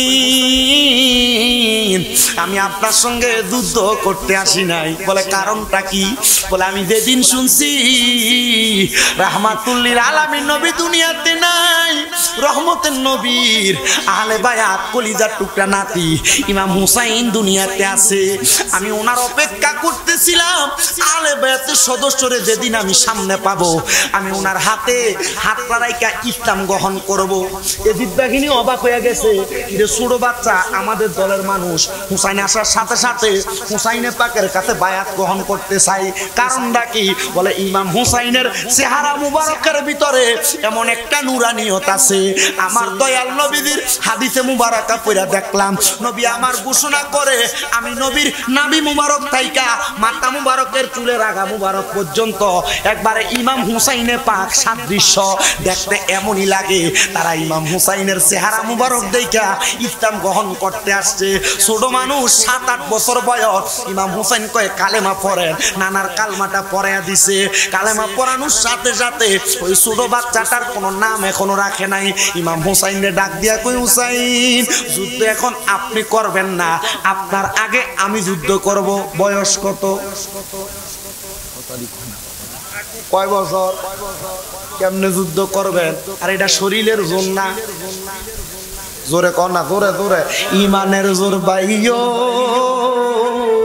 ওই ছোট বাচ্চা হাতে তরবারি নিয়া একসাথে 80 জনরে কতল করছে। ওই বাচ্চার আব্বা ছিল এজিদের দোসর, পিছন দিয়া যাইয়া ছোট বাচ্চাটার গর্দান আলাদা কইরা দিছে। এজিদের দলের মানুষেরা তাকে দেখছে রে। ছোট বাচ্চাটা ইন্তেকাল করার পরে, শাহাদাত বরণ করার পরে দুনিয়ার কোনো মানুষ ওই ছোট বাচ্চাটারে দুনিয়ার জমিনে রাখে নাই। আল্লাহর অসংখ্য রহমতের ফেরেশতারা ওই বাচ্চাটারে আসমানের দিকে উঠে নিয়ে গেছে। সবাই কয় তার কোনো নাম রাখা হয় নাই, মুসলমান হয়ে গেছে। তার উপরে কোথায় নিয়ে যায়? বলে জান্নাতের হুরের আয়েশা তারে জান্নাতে নিয়ে যায়, কারণ সে হুসাইনে পাকের আগে শাহাদাত বরণ কইরা জান্নাতের অধিকারী হয়ে গেছে। আমি ইমাম হুসাইন তার নাম রাইখা দিলাম হুরে জান্নাত। ইতিহাসের কিতাব পড়েন, আর সাওয়ারিকুল মুহরিকা ইতিহাসের কিতাব পড়েন, শামে কারবালা, এই 2 কিতাবের ভিতরে সুন্দর করে লেখা হুরে জান্নাত। ইমাম হুসাইনে পাকের আগে 8 বছরের বাচ্চা শাহাদাত বরণ করছে আহলে বায়াতের মুহাব্বতে। জোরে জোরে কোন মারহাবা। আজকে রুডি উত্তরপাড়া এলাকার যেই মানুষেরা জান্নাতের বাগান সাজাইছে, তরুণ সমাজ প্রবাসীদের উদ্যোগে এই জান্নাতের বাগান যে সাজাইলা, এমনি সাজাও নাই, আহলে বায়াতের মুহাব্বতে। আল্লাহর কসম, যদি আহলে বায়াতকে মুহাব্বত কইরা নামাজ পড়ো, রোজা রাখো, হজ করো, যাকাত দাও, নবীর বংশের ভালোবাসা নিয়ে মরতে পারো, হুসাইনে পাক তোমাদেরকে ছাড়া জান্নাতে যাবে না। জোরে সরে বলি মারহাবা। ইমাম হুসাইনে পাক শাহাদাত বরণ করে নাই, তরবারি দিয়ে যুদ্ধ করে। হুসাইনে পাকের তরবারির আগা থেকে কেউ বাঁচে না। শিমর আর ইবনে জিয়াদের লোকেরা প্ল্যান করছে হুসাইনে পাকরে মারবা, এমনি মারা যাবে না। হুসাইনের ঘোড়াটা বরাবর মার। হুসাইনের ঘোড়া যে দুলদুল ঘোড়া ছিল, এই ঘোড়ার ডান পায়ের ভিতরে তীর মেরে দিছে। ঘোড়াটা হাঁটুটা গেড়ে নিচে বসছে। ইমাম হুসাইনে পাক রাদিয়াল্লাহু তাআলা আনহুর কাছে ঘোড়া কথা কইতো পারেনি, কিন্তু নবীর বংশের জন্য কথা কইতে ওরা শুধু হুসাইনের পাকের কাছে মাপ চাইছে। ইমাম হুসাইন আর আমার পিঠে রাখা সম্ভব না, ইমাম হুসাইনে পাক রাদিয়াল্লাহু তাআলা তরবারি দিয়ে যুদ্ধ করে। ইমাম হুসাইনে পাকের শরীর মুবারকের মধ্যে তীর মাইরা বুকটা গাজরা করছে। হুসাইনে পাকের দেহ মুবারকে তরবারির আঘাত দিছে। শিমন নামক লোকটা ইমাম হুসাইনে পাককে পেছন দিয়ে আঘাত কইরা ইমাম হুসাইনে পাকের বুক মুবারকের উপর উঠা বৈশা তরবারি, কিন্তু তরবারি দিয়ে হুসাইনে পাকের গলা মুবারক। আচ্ছা, যে জায়গায় নবীজির ঠোঁট মুবারক লাগছে, এই জায়গা তরবারি দিয়ে কাট বন্ধু। সুবহানাল্লাহ কইতেন। হুসাইনে পাক ডাক দিয়া কই, ও ইবনে জিয়াদের লোকেরা, 2 রাকাত নামাজ পড়বো, যেখান দিয়ে মন চাই আঘাত করতে পারবা, তবে এই জায়গা দিয়ে কাটতে পারবা না। কারণটা কি? বলে আমারে গলা মুবারকের মধ্যে রাহমাতুল লিল আলামিনের ঠোঁট মুবারক লাগছে, যে দিক দিয়া ঠোঁট মুবারক লাগবে এদিক দিয়া তরবারি কাটতে পারবে না। হুসাইনে পাক নামাজে দাঁড়াইছে। হাইরে ভাই, আমরা কপালটা কত বালা। ইমাম হুসাইন যদি কারবালার ময়দানে 2 রাকাত নামাজ না পড়তো, আল্লাহর দোহাই, আল্লাহর দোহাই, আল্লাহর কসম কইরা কইরা আব্বা, বাংলার মুসলমান, বিশ্বের মুসলমান এদিদের মতো নামাজ পড়তো। হুসাইনে পাক কারবালার ময়দানে 2 রাকাত নামাজ পড়া হুসাইনি নামাজ শিক্ষা দিয়া গেছে। হুসাইনে পাক 1 রাকাত নামাজ পড়ছে রে আব্বাজি, 2টা সাজদা দিছে রে। 2 রাকাত নামাজের রুকু দিতে 1টা সাজদা দিছে। ইবনে জিয়াদ ডাক দিয়া কয়, জগতের মানুষ, ইমাম হুসাইন যদি আরেকটা সেজদা দিয়া পালাই, হুসাইনের তরবারি থেকে কেউ বাঁচতে পারবা না। বলে ঠিক আছে, বাঁচতে পারবো না বললা, মান্না নিলাম, মানলাম গো। তাহলে হুসাইনে পাকরে ওই নামাজরত অবস্থায় হুসাইনে পাকের গর্দান মুবারকের পেছন দিয়ে আঘাত করে গর্দানটা আলাদা করে ফেলছি। আহারে, গর্দান একদিকে, হুসাইনে পাকের দেহ মুবারক একদিকে। হুসাইনে পাক যে শাহাদাত বরণ করছে, একটা কাকাইসা হুসাইনে পাকের রক্ত মুবারক মুখের মধ্যে লাগাইয়া হুসাইনে পাকের শাহজাদির বাড়ির সামনে যাইয়া কাকা করে ডাকে। শাহজাদি বাইর হওয়ার সাথে সাথে কাকটা নিচে নাইমা রক্ত মুবারক কাপড়ে লাগাইয়া দিছে। শাহজাদি ডাক দিয়া কয়, মনে হয় কারবালার ময়দানে আমার আব্বা শাহাদাত বরণ করছে। হযরত সকিনা দৌড়াইয়া ঘরের মধ্যে যা দেখতেছি, ওই যে আমার দয়াল নবীজি উনার হাতের মধ্যে একটু কাপড়, একটু মাটি দিয়া দিছে। ওই মাটিটা লালে লাল হয়ে গেছে। আরে হযরত ইমাম হুসাইন রাদিয়াল্লাহু তাআলা আনহুর দেহ মুবারক একদিকে পড়া, কল্লা মুবারক একদিকে পড়া। হযরত ইবনে আব্বাস রাদিয়াল্লাহু তাআলা আনহু বলে, ওই 10 মুহররম আসরের নামাজের সময় আমি হাতিমে কাবার সঙ্গে খেলা দিয়া ঘুমায়া গেছিলাম। আমি হঠাৎ করে স্বপ্ন দেখি আমার নবীর চুল মুবারক গুলো এলোমেলো, দাড়ি মুবারক গুলো এলোমেলো, ঠোঁট মুবারকের মধ্যে রক্ত আর ধুলাবালি লাগা। আমি দেখলাম আমার নবীজির হাত মুবারকের মধ্যে একটা পেয়ালা দেখা যায়। আমার নবীজি ওই কারবালার ময়দানের মধ্য থেকে রক্ত কাছে কাছে নিতেছে। আমি আমার নবীরে জিগাইলাম, ও নবী গো, আপনার ঠোঁট মুবারক ধুলাবালি দেখা যায়। আমার নবী চোখের পানি দিছারা কান্দে ডাক দিয়া কয়, কারবালার ময়দানে আমার হুসাইনে পাকের গলা মুবারক তরবারি চালায়া দিছে। আমার হুসাইনে পাকের ওই রক্ত দুটি মাখা ঠোঁট মুবারক আমি চুমা দিছি, এই জন্য আমার ঠোঁট মুবারকে আমি এই রক্তগুলা হাসুরের ময়দানে আমার আল্লাহর কাছে দেখামু। আল্লাহ আপনি বলছেন আমার নাতির রক্ত মুবারকের বিনিময় আমার গুনাহগার উম্মতের নাজাত দিয়া দিবেন। আল্লাহ আমার নাতি রক্ত মুবারক গুলা আপনার কাছে দিয়া দিলাম, দেখেন আমার নাতির তারা কেমনে শাহাদাত বরণ করছে। আরে ইমাম হুসাইনে পাক রাদিয়াল্লাহু তাআলা আনহুর দেহ মুবারক একদিকে রাইখা এজিদের দলেরা তীর দিয়া হুসাইনে পাকের ঠোঁট মুবারকে আঘাত করছে। তীর দিয়া কল্লাটারে এভাবে নিয়া শের মুবারকটা নিয়া পুরা এলাকাটার দেখাইছি ইরাকবাসীরে। ইমাম হুসাইনে পাকের কল্লা মুবারক নিয়া যখন তারা রওনা করে, এমন টাইমে একজন খ্রিস্টান পাদ্রীর বাসার সামনে যায় তারা হাজির হয়ে গেছে। খ্রিস্টান পাদ্রী ডাক দিয়া আপনারা এখানে কেন আসছেন? আপনারা কি ইয়াজিদ বাহিনী মানে ইবনে জিয়াদের লোক? বলে হ্যাঁ, আপনাদের কাছে কাপড়ে মোড়ানো হযরত ইমাম হযরত হুসাইন রাদিয়াল্লাহু তাআলা আনহুর শের মুবারক। বলে হ্যাঁ, আপনার এই কল্লা মুবারকটা শের মুবারকটা আমার একটা রাতের জন্য দিবেন, এটার বিনিময় আমি আপনাদেরকে 100 মতান্তরে 300 দিরহাম প্রদান করলাম। বলে আমাদেরকে পরের দিন সকালবেলা দিবা। ওই খ্রিস্টান পাদ্রী কয় ছোট দুইটাই কল্লা মুবারকটা আমি বাড়িতে নিলাম, আমার স্ত্রীর জায়গায় আমি কল্লা মুবারকটা বড় একটা থালের মধ্যে নিয়ে রাখলাম। আমার স্ত্রী জিগায় আপনি মানুষের কল্লা নিয়ে আপনি আমার ঘরে আসছেন? ওই পাদ্রী ডাকতে স্ত্রী, এটা কোনো সাধারণ মানুষের কল্লা না, এটা নবীর নাতি ইমাম হুসাইন পাকের কল্লা মুবারক। স্ত্রী কয় আপনি এই পাগলামি করলেন? বলে না রে না, যে নানা মুহাম্মদ রাসূলুল্লাহ কারণে আল্লাহ জগৎ সংসার বানাইছে, ওই নানার নাতিরে মোহাব্বত ফিরে আমি আমার এই ঘরের মধ্যে আনছি, ওই নানার নাতির কল্লা মুবারক আনছি। তারা দুইজন বলে আমরা কল্লা মুবারকটার একটা জায়গার মধ্যে রাইখা আমরা ঘরে ঘুমায় গেছি। হঠাৎ করে দেখলাম আমাদের অন্ধকার ঘরটা নূরের আলোতে ঝলমল করতেছে। আমরা এটা দেখা হঠাৎ করে রে আমরা তাকে দেখলাম সাদা রঙের 3টা পাখি ইমাম হুসাইনে পাকের কল্লা মুবারকের চারদিক দিয়া ঘুরতেছে। আহারে ওই পাদ্রী কয় আমরা তাকে দেখলাম ওই কল্লা মুবারকের ঠোঁট মুবারকটা লড়তাছে। আমরা দেখলাম ওই ঠোঁট মুবারকের অন্য কোনো কিছু নাই, ঠোঁট মুবারকের মধ্যে পড়তেছে কালিমে তৈয়বা লা ইলাহা ইল্লাল্লাহু মুহাম্মাদুর রাসূলুল্লাহ। খ্রিস্টান পাদ্রী ডাক দিয়া কয় হুসাইনে পাকের কল্লা মুবারকের সাথে আমি এবং আমার স্ত্রী কল্লা মুবারক ঠোঁট মুবারক মিশায়া আমরা কালিমা পড়ে ফেলছি। জোরে সুরে পড়ি সুবহানাল্লাহ। ও ভাই ও রুটি গ্রামের আমার বাবারা, আজকের জান্নাতের বাগানে আমি জানি আপনারা আহলে বায়াতকে মুহাব্বত করে আসছেন।